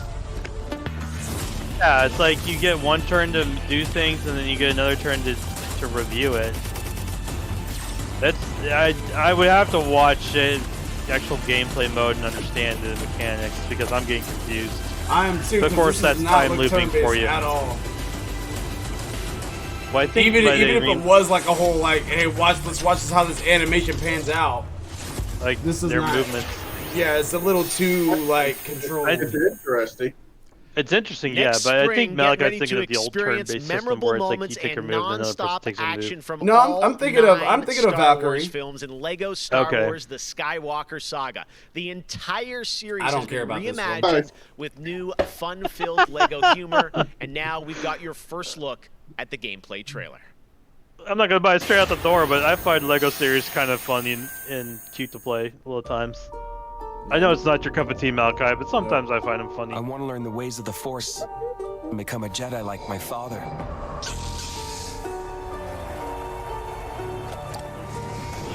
The Force is unusually strong with him. That much is clear.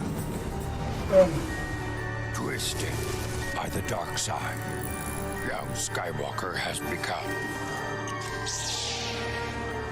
Help me, Obi-Wan Kenobi. You're my only hope. That boy is our last hope. No, there is another. I'm from the Resistance. Your sister Leia sent me. We need your help.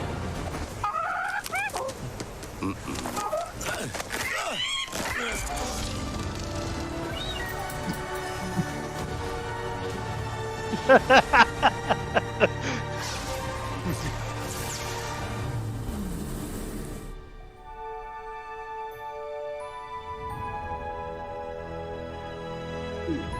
Force will be with you always. I might get it. It's got like a good map gameplay. Okay.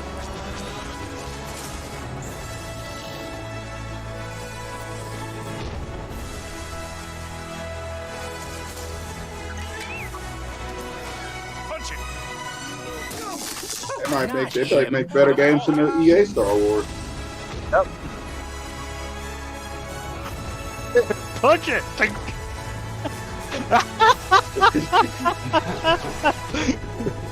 Look at Malachi laughing, you're laughing!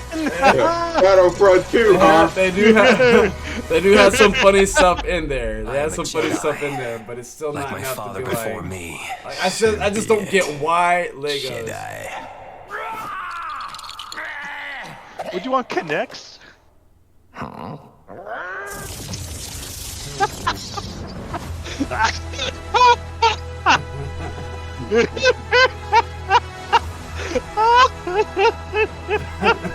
Okay, I definitely probably have to get this now. Yeah, I'm good. Especially if you can play through a good amount of the story, like they don't cut a lot of it out just to try and fit everything. Like if it makes it a longer game, Man, Lego I'm Star definitely Wars down looks for so it. fun coming to next gen as well. All right, we'll be right back with more world premieres from huge new games like Ratchet and Clank, Rift Apart, Medal of Honor, Above and Beyond, and Destiny 2. But Medal of before Honor. that, here's a look at a game that is launching tonight. Oh on Nintendo yeah, Switch about and Steam. time. It's called Struggling Oh, Frontier, I gotta a set up fun for that. physics-based Yeah, that's platform. kinda Yeah, hold on. I mean, Yeah. it's not happening Yeah. like this instant, but then he did mention Medal of Honor though.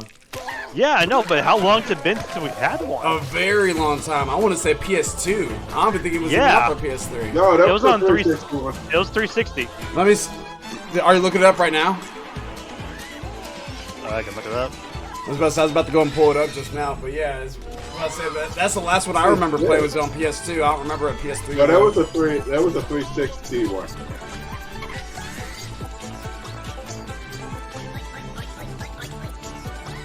This is definitely an indie game. Oh yeah. What am I looking at? You're looking up what Bugsnax was derived from.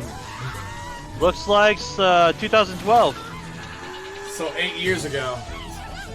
That was 360. That's crazy. Yeah, the first one came out in 1999 on PlayStation 1, ladies and gentlemen.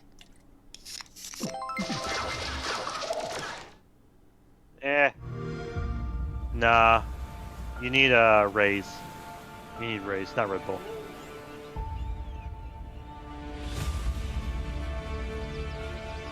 The Sea of Thieves? Or no? No. Oh, no, Age of Empires! Yeah. Oh!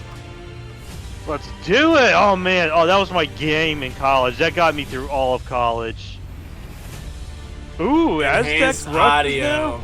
4K Ultra. Oh wait, no, they're rebooting back the whole series. Oh yeah.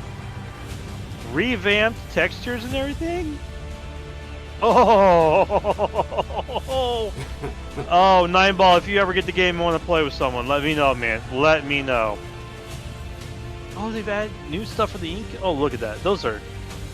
Looks beautiful. Oh, so good. Oh, the sweets? 2 new game modes. Oh. Historic battles. Nice. And Art of War challenge missions. Cross-platform Okay. multiplayer. Woo! Yeah! I'm kind of confused of why I did the PlayStation 5 sound, and then I don't know. I figured it would have been like a PC release versus a PlayStation 5. I mean, I've got the old version for it, but I'm feeling the need to play it. Definitive edition. 9ball, I'm feeling the need to play it, man. See what I got. It's on Game Pass, Windows. I didn't see the last one. Steam. That's where I got mine last time. Steam. I think I have Age of Empires. Where are we? I know I got one. I Near can. Little Hope. Ooh, I want to play this too. What more proof is needed that the devil walks among us in Little Hope?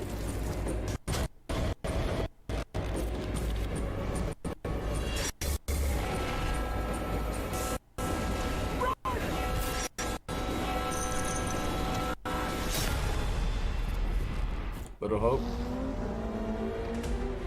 Oh, there's a cycling get through games now. Yep. I mean, we're like an hour 33 into it, and I think it's like only like 2 hours and 17. Yeah, and they got like 45 minutes left to burn through some stuff. Yeah, so and we got to make sure that we get Fall Guys Ultimate in there for Jeff Keighley. That's the finale. That's a grand finale. Forgot about Ratchet and Clank. Oh yeah. Oh no! When it comes to Jeff Keighley, it's Fall Guy Ultimate. That's because it's such a good game. I mean, this game of the year. The most hours to that I love going back to is. Yeah, I got Age of Empires 3 collection there. Origins came out. This new reboot of. I'll look after this, see what I got. So to speak. That was my first time getting into it, and I have put almost 400 hours into Assassin's Creed Odyssey. At the moment, I enjoy to play Fall Guys with my friends. It's very fun. Of course, you put that in there. Learn, but hard to master. I have a few games that I binge play. Games that I return to every year. Halo, the entire Master Chief Collection, is really a big one for me where that's concerned. She's got a cyberpunk chair. Yeah, Lana. Lana Pierce. I haven't put down Animal Crossing since I downloaded it. Freaking Andy Cortez. So soothing. And I think Blessing Adeoye Jr. They all got early access to try out the game for 3 or 4 hours. We have the award for best Microsoft Xbox game, and the winner is. And of course, because of that, they got a well, at least on Alana's Instagram, she put a post on there saying it's like one of those shirts that says I played Cyberpunk 2077. Where you can get all the daily highlights But Andy Cortez got a chair and Alana Pierce got a chair. I don't think anyone else that I follow at least got one. Thank you very much, Sid. Okay. And by I the way, got a chair, I'm just congratulations not to using Don't it. Nod for telling me why a really important game that is out now that you can play on Xbox and Game Pass. And as we know, there's a lot going on in the world, and that goes beyond the pandemic. Between social conflicts we're seeing in the news and acts of nature, we can see how vulnerable we as people can sometimes be. And now I think it's as important time as ever to remember to come together and support one another. We are a global gaming community. There are millions of people watching tonight, and I know we're all here because we love games and we know that games are good in the world and can bring us together. And I think we've all felt that in 2020. So I think that's really important to remember amongst all the games and I'm gonna give you a virtual all right, hug. one way as a community we can come together to do some good is the Gamescom Forest. Gamescom has launched a reforestation project by planting a Gamescom forest together with the community. Gamers worldwide can go to gamescom.global and donate to plant more trees. So let's plant a forest together. All right, well, now we're going to move on to another game, and this one was announced back in May. Chorus is a dark space combat shooter where players take control of Nara on a quest to destroy the dark cult that created her, featuring rich, ray-traced 4K 60 FPS they did the burn through of a couple of those games already. Hardware. Here is the first look at gameplay from Chorus. Ray trace 60 FPS there, Nineball. Or just do 30 FPS and 4K. Nah, you want the higher FPS. Yeah, but I'm just saying right now it's either one or the other. That's the kind of the talk that's been going around. Pretty much. I mean, they got monitors and stuff out to handle 144 FPS, but you know. I've seen monitors go up as high as 8K monitors now. They have 8K monitors. Oh yeah, no, I've seen those. Some of them, the ones I've seen, still have a heating issue, but yeah, they got up to like 200 and some FPS now, which I'm like, whoa. I've seen, I think there's a 16K monitor out. Are you kidding me? No, there's computers that can run 16K. Well, I know you gotta have the GPU to handle it. You could have a god machine, but you know. Like you'll see every single detail and every single pixel is what it is. Like, who's out of Stadia?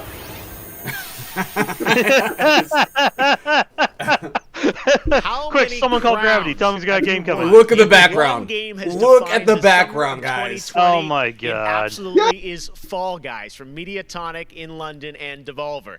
This game is setting records and putting a much-needed smile on everyone's face. Fall Guys, I think, represents our industry at its absolute best. Well, soon the Fall Guys experience will evolve with Season 2. There's a lot of new stuff coming, and tonight, Mediatonic is about to give you an exclusive sneak peek at what's next. Get ready. I think the internet is about to freak out. Here it is, Fall Guys Season 2. Says the internet's about to freak out. Let's see what you got. Break the internet. I've seen a few pictures of this, and I can kind of probably reach out and say thank you to everyone who's been playing and enjoying the game so far. As a team, we've been looking at all the fan arts, the memes, and the montages that people have been posting online, and the response to the game has really blown us away. Today, we just wanted to give everyone their first sneak peek at the rounds and the costumes that they can be enjoying as part of Fall Guys Season 2.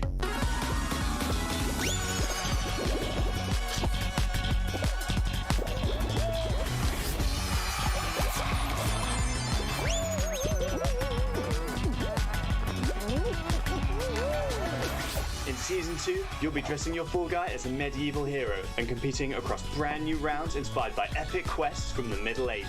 Traverse giant drawbridges, dodge swinging axes, and scale movable siege ramps in the quest for ultimate game show glory.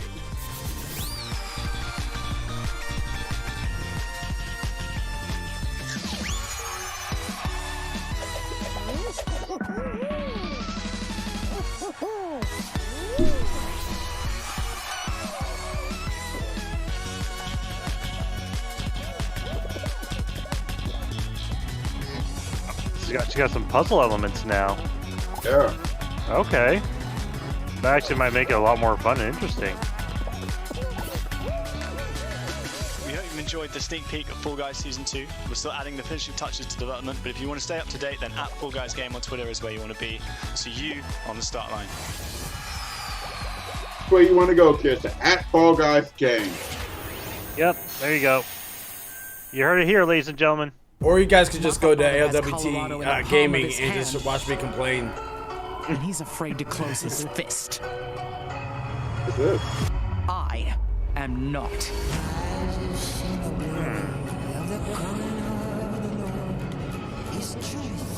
Like Frostpunk. Definitely has that feeling.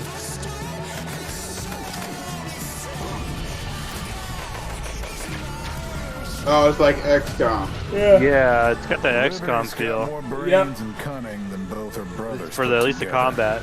She's the only one who could actually run Colorado. She's already tried once. Vic's a depraved child, and Val's a brain without a spine. The years my father wasted grooming them for glory when I was right there.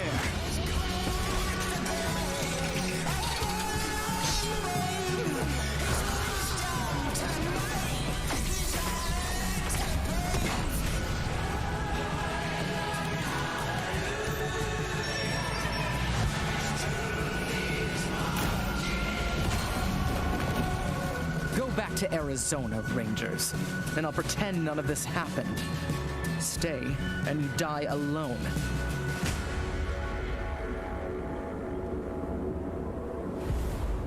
Wastelands.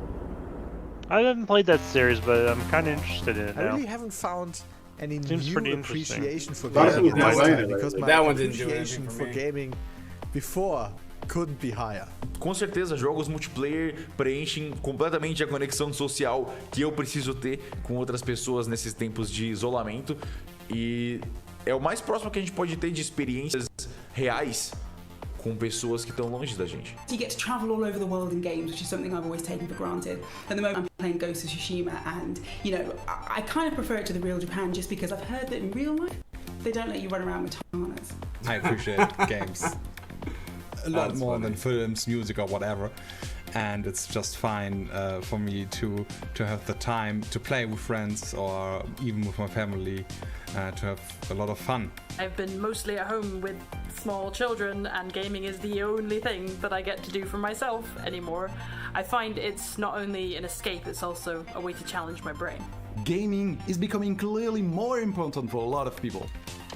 You know, play is a natural instinct, and from Animal Crossing to The Last of Us Part 2 or Ori, yes, it's definitely an incredible time Animal Crossing. to be a gamer, yes. Oh hell yeah! Never Hey, never a better I'm time Vince right Zampella, now. head of Respawn in the Entertainment. game. When we set out to create Medal of Honor Above and Beyond, we knew we wanted to bring the series back to its roots. The Medal of Honor franchise is known for its powerful and exciting single-player Here we stories go, here we that go. put the player in the boots of a soldier who was there. It's a series that is grounded in history, which tells emotionally authentic stories. Peter Hirschman, who directed the original Medal of Honor in 1999, is back at the helm of this project. You'll hear more from him in just a bit. Peter and I actually worked together on Medal of Honor Allied Assault in 2002, and I'm really happy he's joined us at Respawn to craft a completely new experience in VR. The team is creating a riveting and emotional journey through World War II like you've never seen or played. It weaves in the personal stories of the veterans and survivors of the war through powerful interviews that help set the stage for what players will experience. It's more than just a game. And we could not be more excited to show the world the next look at Medal of Honor Above and Beyond and the game's action-packed story. Let's take a look. That's a pretty good name. A Medal of Honor Above and Beyond. That's a good name.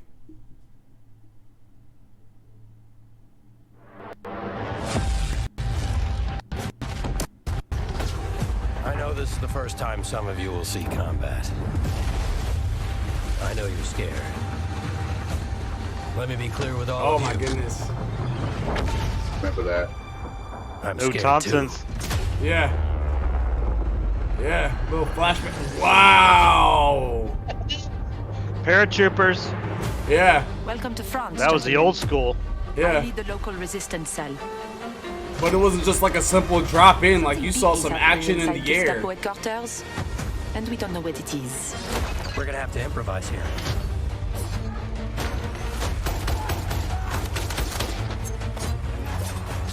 Nah, you know the reason why the arm looks like that is because it looks like that's the VR Members of the version. resistance are perhaps the bravest people fighting in this war. But you really should stop. There is no future in it. Sorry to interrupt, Lieutenant. Yo, that would actually be pretty cool. If it's done right. Be a wild ride, but we'll get you there. Jet fighters, brace yourselves. Definitely VR stuff. Yeah. Sure. Because you don't see him using any high 4K stuff for VRs recently.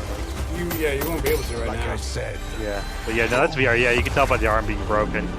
That's the only bad thing I hate about that is just you see the shadow arm and not like a full body. As people, But it looks really good. I'm willing to sacrifice myself for.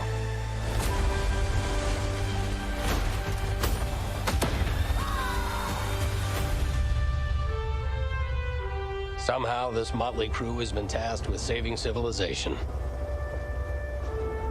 God help us all. Oculus. Oh man. I know Oculus is kind of going through some stuff right now. I haven't heard much on Thank them. you so much, Vince. That looks incredible. like some, and now we're I think here it's with like some Respawn social media Entertainment's stuff they're Peter kinda going Hirschman, through. game director on Medal of Honor Above and Beyond, to talk Facebook, more so you about their expect new that. VR experience. Peter, I got to say, the trailer really grabbed me. Such an incredible story that you're telling to. Tell us a bit about this single-player experience. What can we expect? Well, Jeff, thank you for having us on the show. I'm representing a whole team back at Respawn that's been working really hard on this, and it's so exciting to premiere the trailer with you. Metal Gear, going back to its roots, was always about putting the player in the boots of a soldier fighting in World War II. And with VR, we're able to do that in almost a literal way. It's definitely the most immersive experience, most immersive combat experience I've ever been able to work on. And the story follows you as a player being recruited into the Office of Strategic Services, commonly known as the OSS. And their mission was sabotage, espionage, search and rescue, everything in between. You name it, they did it. And they're known by a different set of initials now, the CIA. But during World War II, they sent operatives all over Europe, deep behind enemy lines. And that allows us to tell a story where you get to go to these places and locations and participate in events that really helped shape the outcome of the war.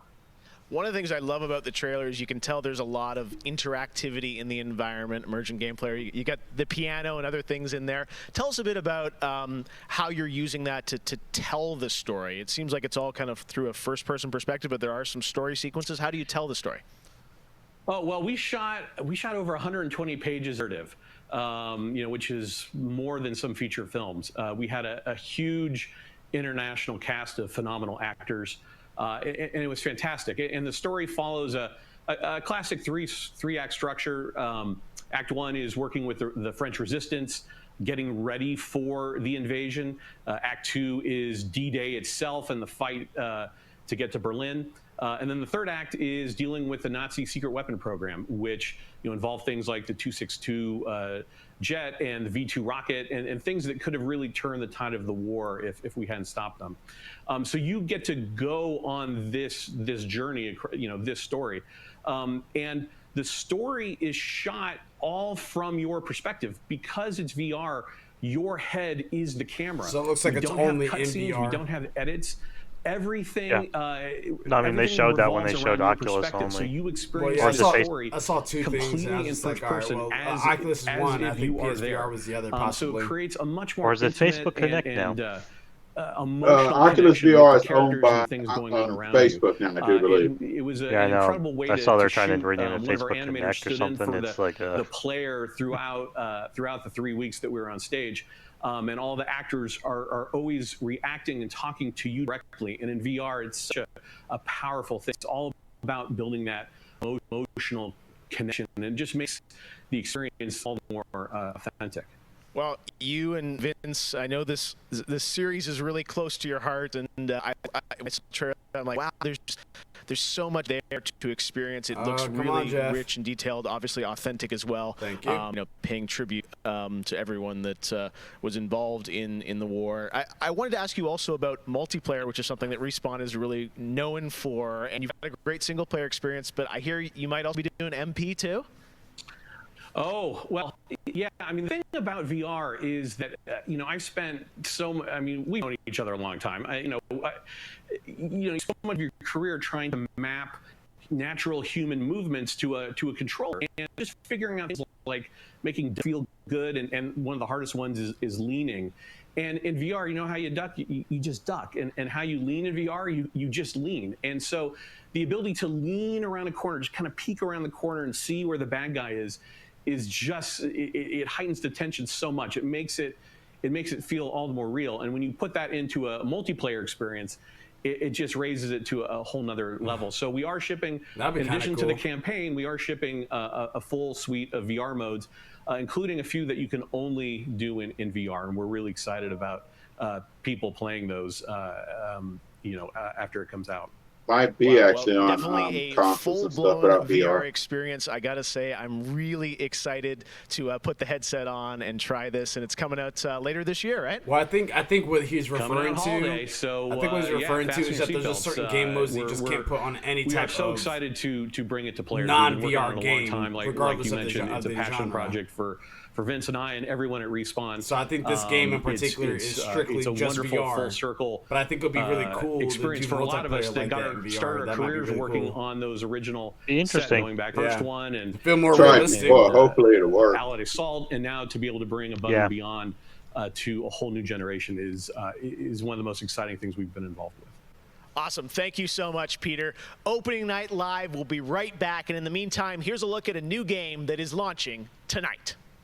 So that was yesterday. New game. Let's see what you got. Oh, Spellbreak. Fractured. Yeah, this is Spellbreak. Nice. So this is a free game. Me and Trev, we went ahead and played this on PC. Yeah, looks interesting.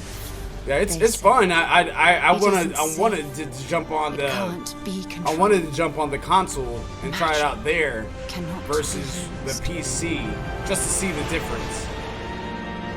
See that community PC on this one. Just want to see how long it lasts. Can it go to distance? I mean, I feel like honestly, if it made it here, it's going the distance. Like you already have Hyperscape out here. Now you have this. It's something different. Paladin said the same thing, but then he got killed.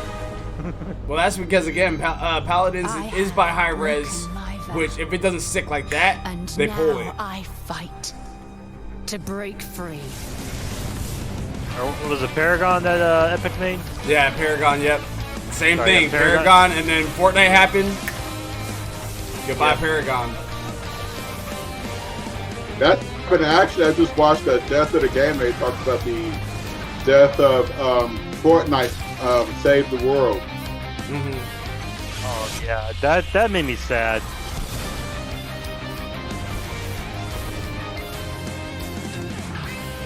And anyone that's curious about this game, it is another battle royale, but it's just a little different because it's more mystical. It's mages, 3v3 action. And again, if you guys are curious about our streams, definitely check out our YouTube page. I don't think they're on Twitch anymore since it's only there for like 2 weeks. So definitely check out our YouTube page, www.youtube.com, and just look up ALWT Gaming. At least we tried gaming. You guys will be able to see me and Bleeding Aces, aka It's the 9-Ball, getting through this and getting wrecked. Definitely go and watch it. Looks fun. It is. Yeah, it's a pretty fun game. It's a pretty fun game. I think it'd be, especially with all the combos you could probably pull off when you're doing multiplayer. It just said, it says September 3rd, but Jeff Keighley just said it launches tonight, which technically would have been yesterday. They're showing the wrong energy drink. They gotta show Raise. Yeah, Raise Energy. That's what I'm talking about, man. Nothing against Red Bull, but gotta get that raise. And you get 50%. Can you get 50% off if you type in ALWT Gaming with Red Bull? No. Only with Raise Energy at redsports.com. Oh, they're promoting the Game Pass. Yeah. Yeah, I'll probably have to break down and get it. It's pretty much a no-brainer if you have people to play with. Yeah. It's like if I'm playing solo, probably not. But you know, if there's because there's some multiplayer games I definitely want to play. Yeah. First game is literally $1. First month is literally $1. After that, $5 a month. Not a bad deal. No, it's not. I mean, so long as those games stay and they don't pull them, you know. They shouldn't be pulling them. I mean, they're downloadables. You download them to your console or to your desktop. Yeah, I'll probably have to look into getting it then.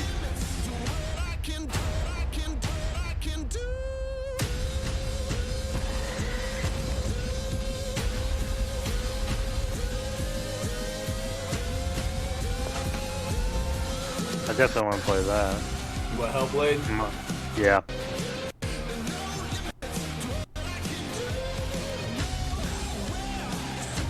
Oh, for your phones, yeah. Yep. I forgot they did that. Yep. Well, xCloud, but I don't think it's out yet. Ori. Definitely want to play Gears. I gotta go through Gears 5 myself.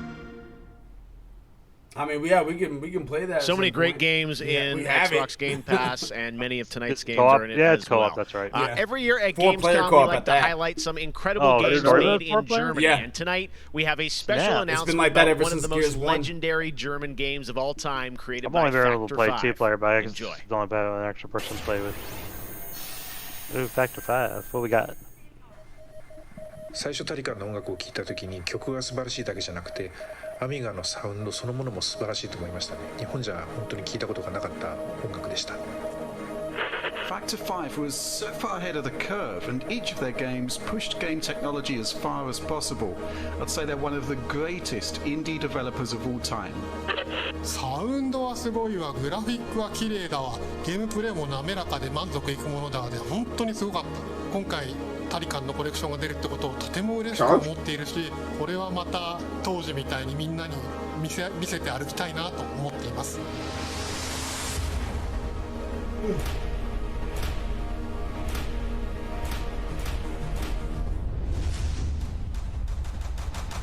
This was the first game that allowed me to completely fulfill my musical vision. It defined my career, and the fans have been there ever since. To this day, it's one of my proudest works.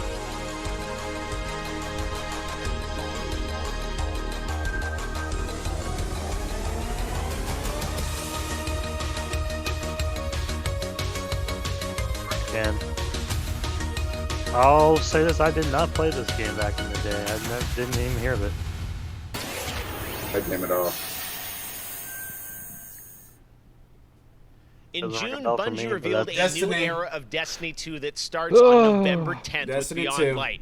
For the first time ever, Guardians will Matt add Todd. a new elemental power to their arsenal, the dark power of Stasis. With Stasis, players will take on the powers of darkness to control and dominate the battle. I just lost Here's Abyss an and, all-new look one of my at other Stasis friends. from Destiny 2, Beyond Light. Oh my god, he was crying when they pushed us back. I think this was one that was pushed back a while ago. The floodgates are open. The darkness is here. As you step away from the light, we need only look inward. Focus your power. Let it grow. Our fight is far from over.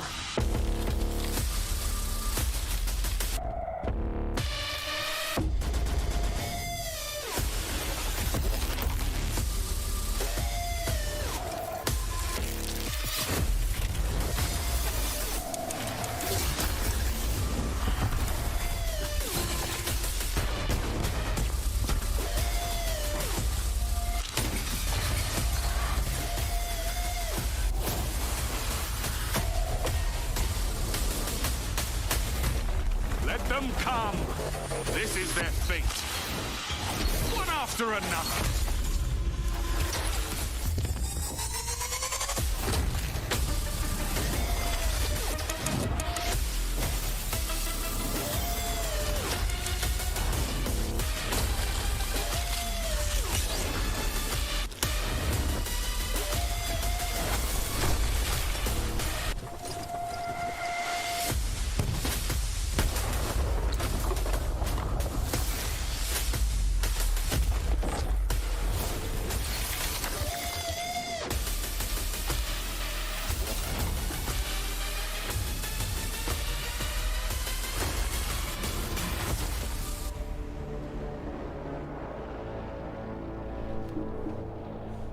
November.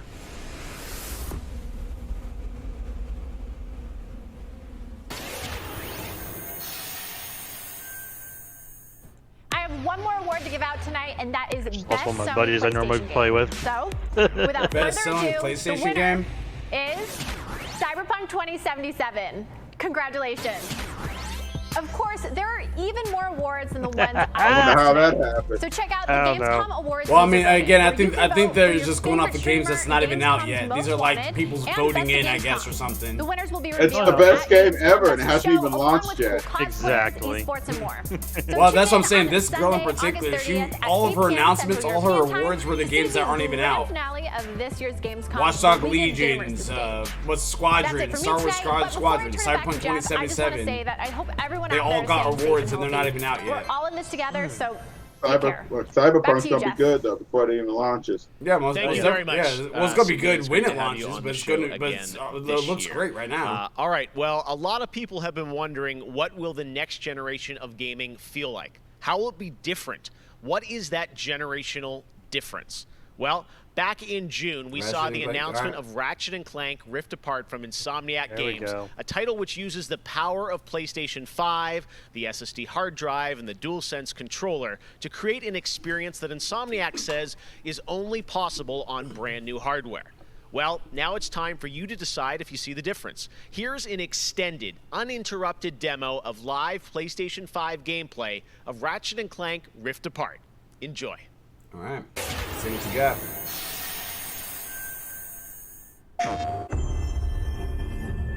I love that logo, man. Love that logo. It's logo. The PlayStation 5, like the PlayStation Studio logo. All right, so hit start. Thank you.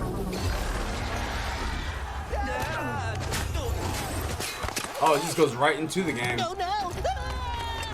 We're back. And not far from where we last saw him. We may still have time to put a stop to this. That was pretty quick, I ain't gonna lie.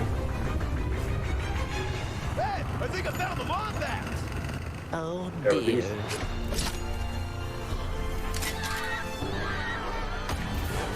Let's show him how it's done. All right, bringing out the big guns.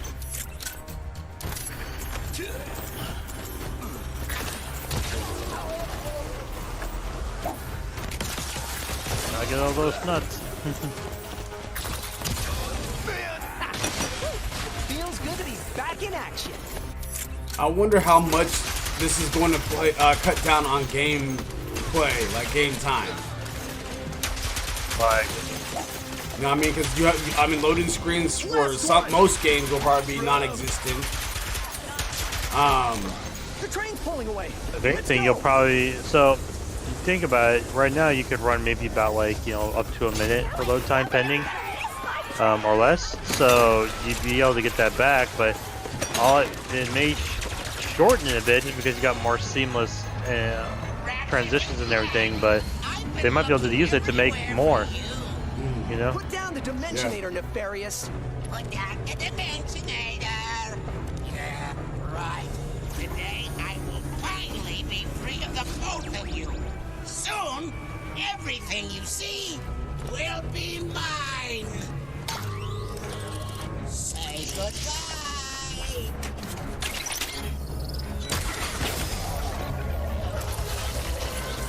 What did you?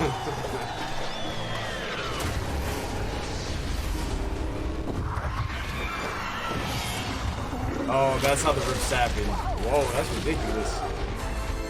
Was that supposed to happen? Hitting Nefarious' device seems to have destabilized reality. The bridge is shot. There has to be another way across. The rifts appeared to react to your device. Try pointing it at one of them.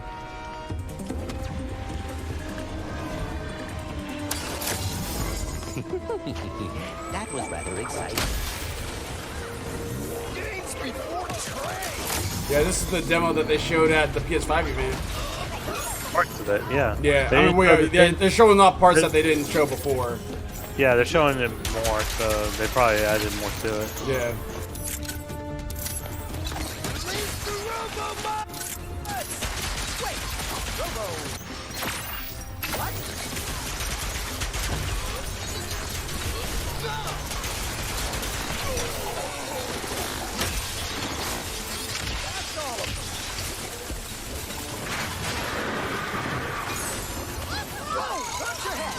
This is worse than I had imagined. Everyone look! It's Ratchet and Clank! Sand sharks from above.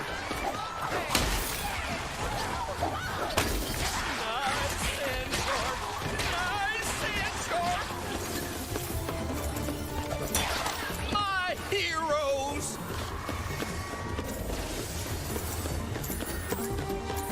I knew you'd come. Okay, interactive environment. A kraken, or at least a very large octopus. Or at least a very large octopus. Yeah.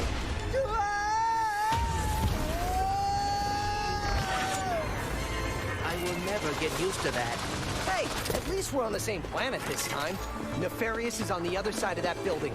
Let's get moving before he does anything else to break reality.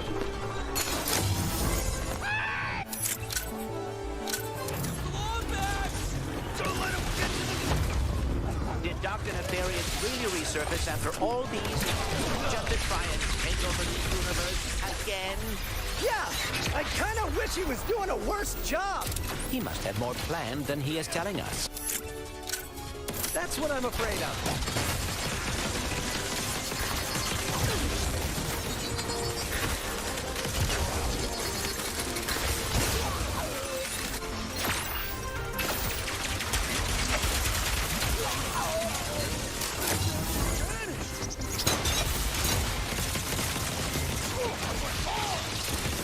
Can't wait to see what's new.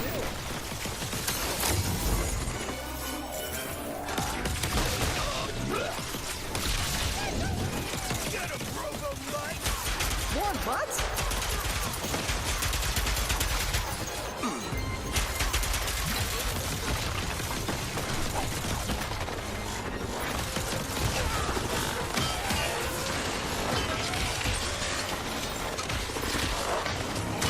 Bad doggy. Heal! Heal, boys! Heal! That's all of them. Play dead. We Good have to get the boys. Dimensionator away from Nefarious.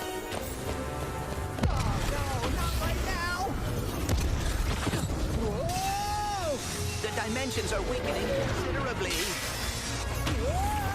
You can tell it is using SSD by the low concept stuff. Something's faster. I'm actually reinstalling my SSD this weekend for my PC.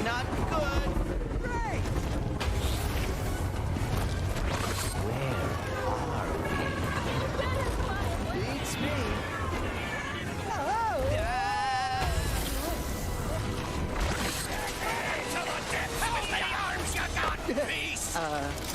We've been boarded! Get off me!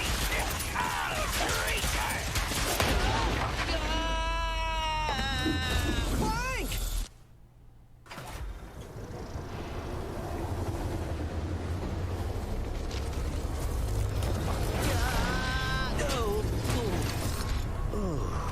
I wonder if they're gonna show more action with that that girl-looking Clank or Ratchet. Ratchet? Who? Nope, they stopped it there. Okay. Of course, that's giving away too much. Yeah, I was just kind of curious if they would do any more. So they just really just showed an extended version of what they showed at the PS5 event. My theory is because it's Clank that went forward, that's Ratchet's like daughter. There you have it, Ratchet and Clank, Rift or something Apart, like an and ancestor. Now I am joined by Marcus Smith and Mike Daly from Insomniac Games. Marcus Smith. Guys, it was so great to see that long, uninterrupted demo of Rift Apart, and I have so many questions. It's amazing to see what you're doing with the power of PS5 and the SSD. Let me ask you first, Marcus, what are you able to do with Rift Apart that you haven't been able to do before in a Ratchet game because of the power of PS5? I mean, first and foremost, it's just pure horsepower. Enables us to fill our worlds with the kind of density and life that we've never been able to do before.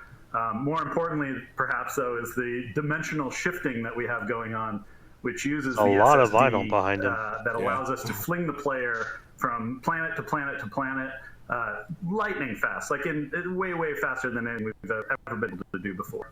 Yeah, the Rift tether, we saw that in the demo. We had seen some of that in the trailer. So that's all actual gameplay. Mike, I'm curious, like how does that work as you kind of play through the game? Are there certain moments and levels where you can jump, or how do you play through that?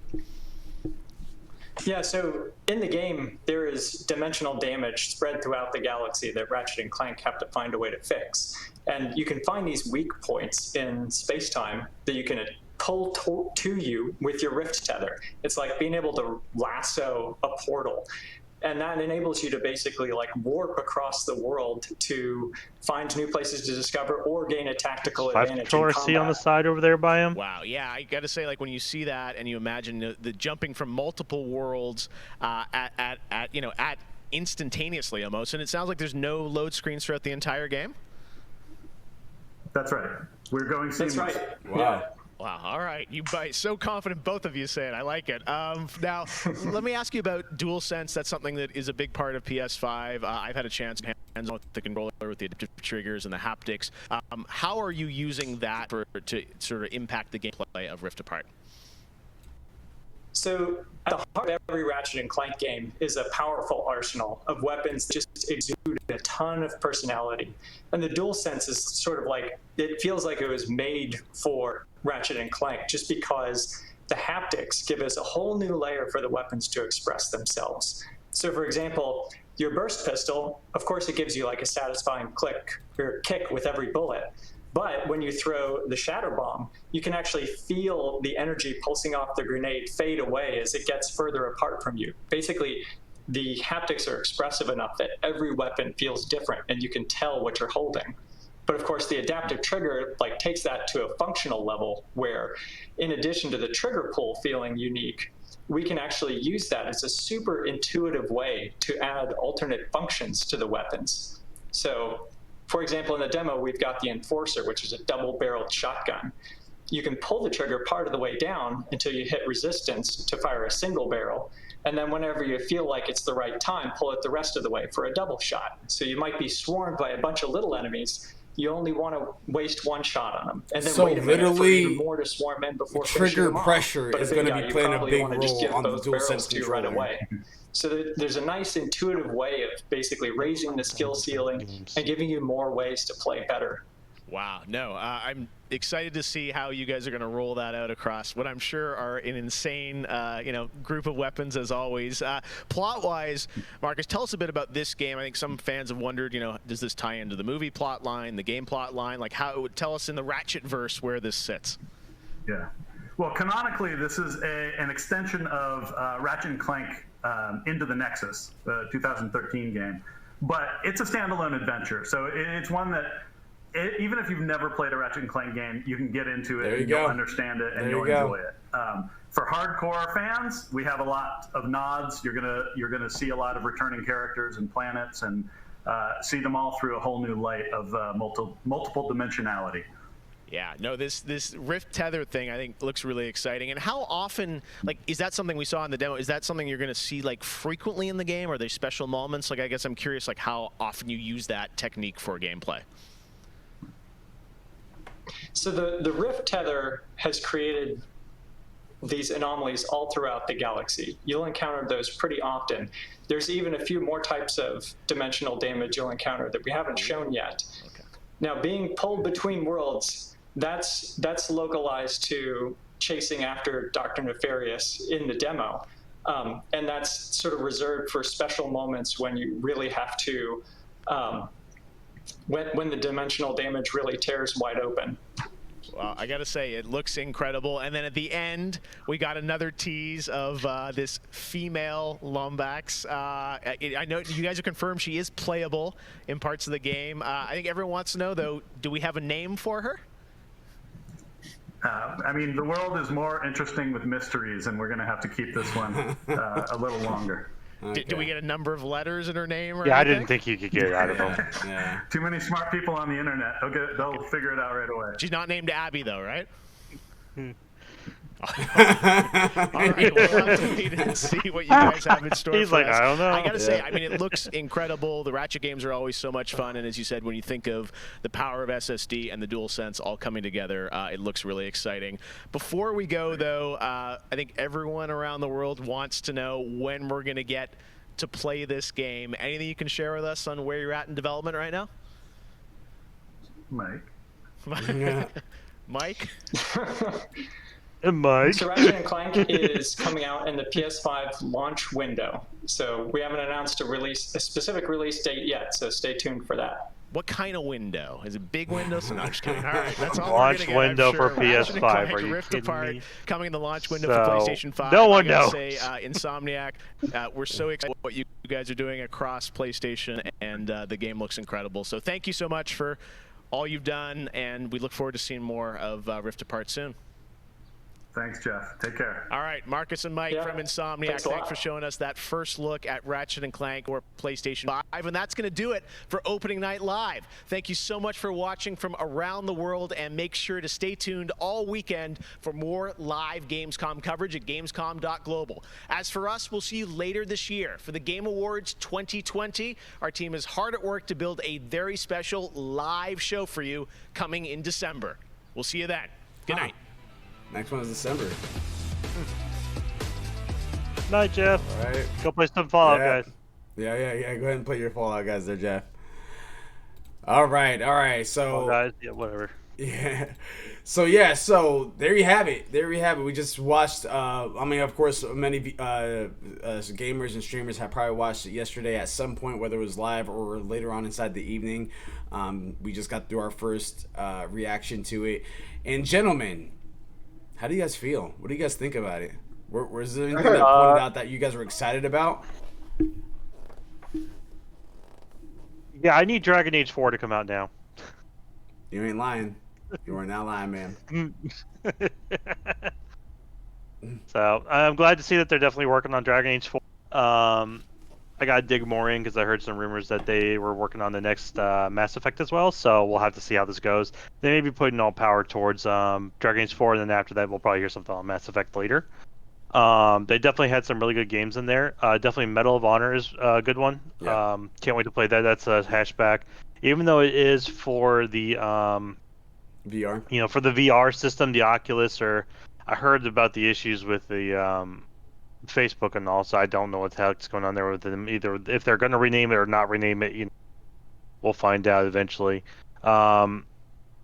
Definitely Age of Empires 3's got me, excited. I've been a big fan of that since my college days, so I can't wait to see more on that. And then definitely the Lego Star Wars had me giggling a lot. It was funny. I played some good Lego games, Lego, the Villains, the some other ones. Like they're good. I definitely like them.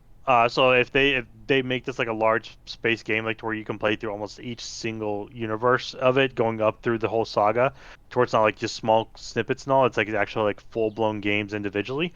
I'd definitely be interested in getting that for sure. Okay. What about you, Nabal? Anything pique your interest? Yeah, actually, I had seen a couple of them. I mean, I'm glad to see we're finally getting more and more. What looks like pretty decent Warhammer 40K games coming in. Another one is Unknown 9. Looks kind of that interesting. did look interesting. Yep.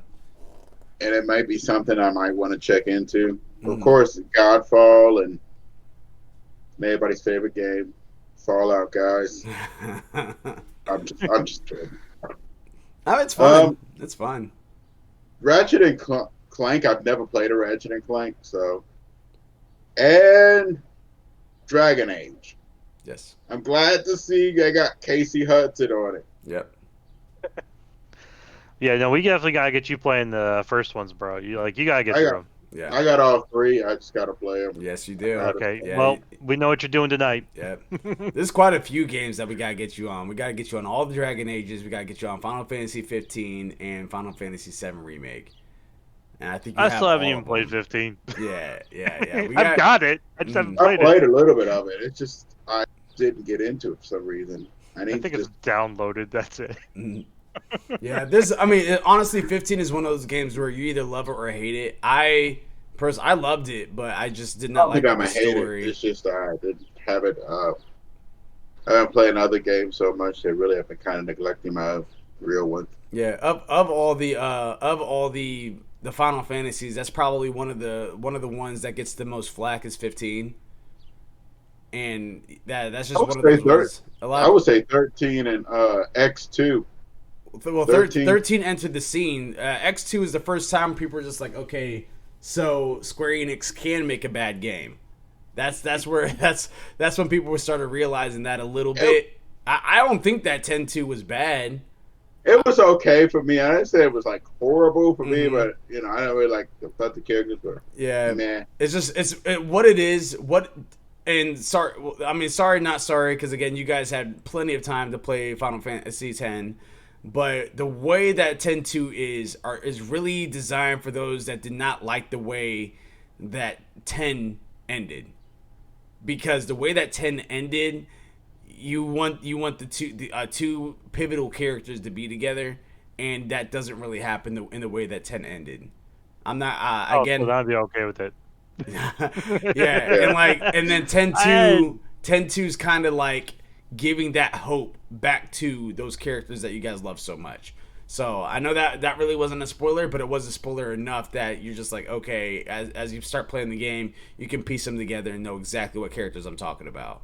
But if that's the only change for it, then I'm like, all right, whatever, Well, they did switch up some stuff too as well, because you're playing as Yuna in 10-2, and they brought in guns and stuff like that. You're playing as Yuna, Riku and Pain. Yeah, so you're playing as the three of those girls and everything, and it was just a very unique twist that they did to try to drown that story out. It's almost like what Rockstar is doing with GTA and with what's it called, Red Dead. Well, not Red Dead Redemption as much, but mainly GTA 5. They're just squeezing every little bit of juice out of it, and that's exactly what Square Enix did with 10-2. They tried to squeeze the juice out of the top Final Fantasy X because that was such a phenomenal game, and they're like, all right, well, let's keep this thing going, and it kind of bit them. 13. Yeah, I think 13. The biggest thing for 13 is just the mechanics, and a lot of people did not feel connected to the characters as you do in the other Final Fantasies. So if you're a person that actually thoroughly enjoyed 13, I can almost guarantee that you're going to love all the other Final Fantasies as well. I like 13. I thought 13. I love 13. No, I didn't. The problem with 13, it wasn't like terrible for me. I actually thought it was pretty good. They also had a problem too because if your main character dies, you're out. Yeah, which kind of makes sense. No. Remember, like Final Fantasy, any of the other Final Fantasies, like let's you say could always Cloud revive them or something. Yeah. I know what you mean. I was about to say, like the way that's kind of what I'm talking about as far as mechanics go, because mechanically you're only controlling lightning for the most part. You're only controlling lightning. So if she dies and you're not controlling anyone else, you can't be brought back up. So on a mechanical level. Well, I mean, they definitely had like your solo characters where you had to play as certain people and all, especially, and then you had Final Fantasy 13-2, which is where then you switch because Lightning already went in to Crisis to save her sister and all, and then after that you have Final Fantasy 13 Lightning Returns, which is, I really love that game and I need to get through it again because it's definitely it's a time-based game towards like you've got certain days to Yeah, do you gotta stuff, and then save after so many after people. X days, depending upon what you do, is depending upon how your ending goes. And if you do it right, you can actually get an extra ending. So it's definitely very, very time-based and all. But it's really fun, and I definitely like the aspect of that because it means that you can't just sit there and run around the world and just do whatever you want to build up. You actually is like, all right, let's go do this. Well, congratulations, you did that. You got a bit of a boost. You now only have an hour left in your day, by the way. Yeah. Wait, what? It makes consequences for your actions. So I definitely like that aspect. Not of like, oh, I'm just gonna sit here and grind to level 99 like I can in Kingdom Hearts. Like, day 1, level 99 player, just because I wanted to sit here for a week and play it that way. No, they're like, no, you can't do that. Yeah. And that was one of the things is that yes, Final Fantasy 13 was put in that bucket of quote unquote failure, but at the same time it kept redeeming itself with 2. They wouldn't make a second one and the third one if it did that bad. 13 too, I would say I can't even get through that one. I felt Lightning Returns has a better feel to it than 13 2. I didn't really like the lead characters on 13 2. Sarah and Snow. Who was the? Huh? Talk about Snow. Not Snow. Not Snow. It was that other guy from the real far future. Oh, I forget. I kind of stopped. I want to say no Christ or something like that. It's kind of been a while since I've ever played this game. Gotta get the book. It's way up there. But like to the point again, as far as like, and the soundtrack wasn't that. A lot of people did not like the soundtrack. You're right, and that's another thing. Final Fantasy is known for its music. Final Fantasy 7, Final Fantasy 8, Final Fantasy 10. I got almost all the soundtrack. I love Final Fantasy soundtracks. Facts, all facts, all facts. They have some excellent soundtracks. In Final Fantasy, I would say Final Fantasy 13 had an okay soundtrack, but 13-2 did not. It was, I don't know what it was, like more poppy and stuff. Mm. And the usual like orchestrated ones that I can't even recite the guy's name. I'm not gonna try to. Yeah. I just I was about to say, and even with that, like 10, you had 10-2, which wasn't received all that well, which I honestly thought was fine as far as from what I played. I actually haven't beat 10-2. I beat it. And then you also had the 13 series, which again that wasn't well received, but they kept coming out with different sequels. And then 15, the biggest criticism for that one, well, one, you always heard that meme joke where people were saying like, well, I'm just traveling with the boy band, because that's pretty much all they're all dressed in black, all had the same hairstylish and all that good stuff. The only one that really looked different was Prompto. Everyone else looked the same. You know what I mean? So yeah, my biggest critique for 15 was the plot. Final Fantasy is known for its creative gameplay, amazing graphics, fantastic music, and impeccable plot. That plot was great, way too short. Way too short. You can beat the Final Fantasy 15 game, the base game, you can beat it in like 20 hours.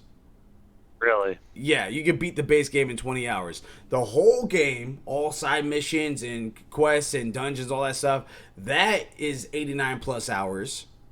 So there's a lot of content there. But the base game, you might as well just watch the movie, which was great. Kingsglaive, that was pretty good. Going into the game, and when you're done with the game, if you're just going for the plot, like that Final Fantasy moment, you have to tie the movie into it, because if you have it as the game by itself, it doesn't hold water, unfortunately. But Comrades, I heard, was fantastic. I'm glad I got Comrades right now on my PS4, and also have it on PC too as well. I got it on my PC. I got the Ultimate Edition. I think it comes with everything. Yeah, they got some. The King's Edition, whatever. That comes with everything, and they also got some of the hardest bosses too. That's out there. That's not even part of the main plot. Like I think there's a boss that's in the game that has over 100 million health or something like that. Like they got some serious bosses in that game.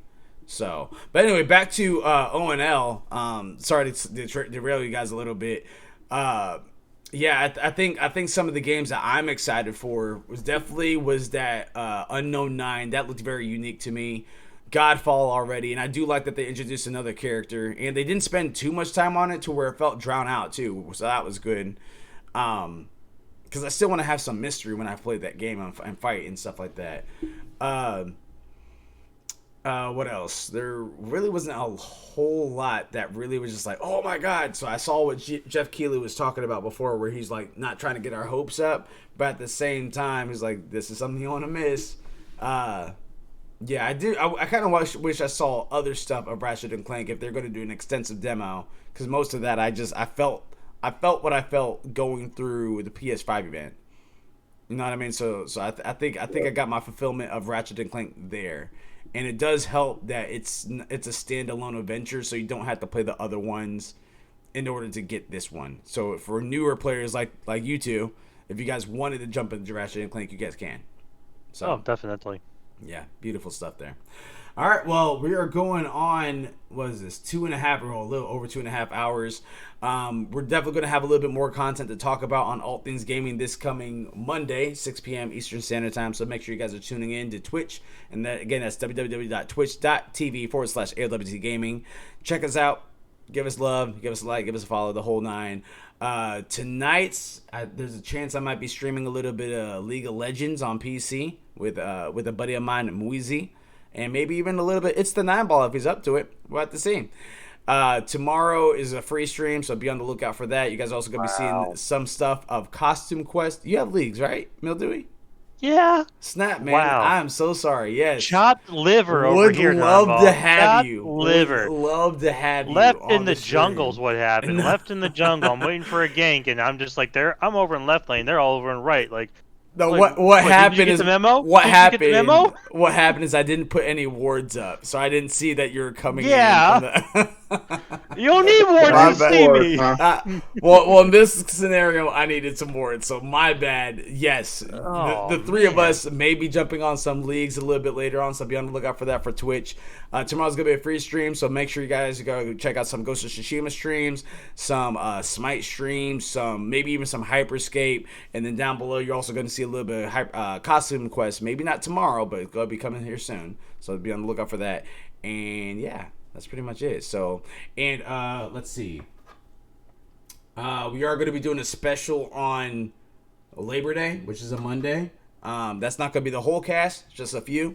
And then the following Monday after that, we actually have a special guest who is to be announced. That's going to be coming on All Things Gaming as well. So be on the lookout for all that. Until next time, everybody. Control, Alt. Complete. Peace.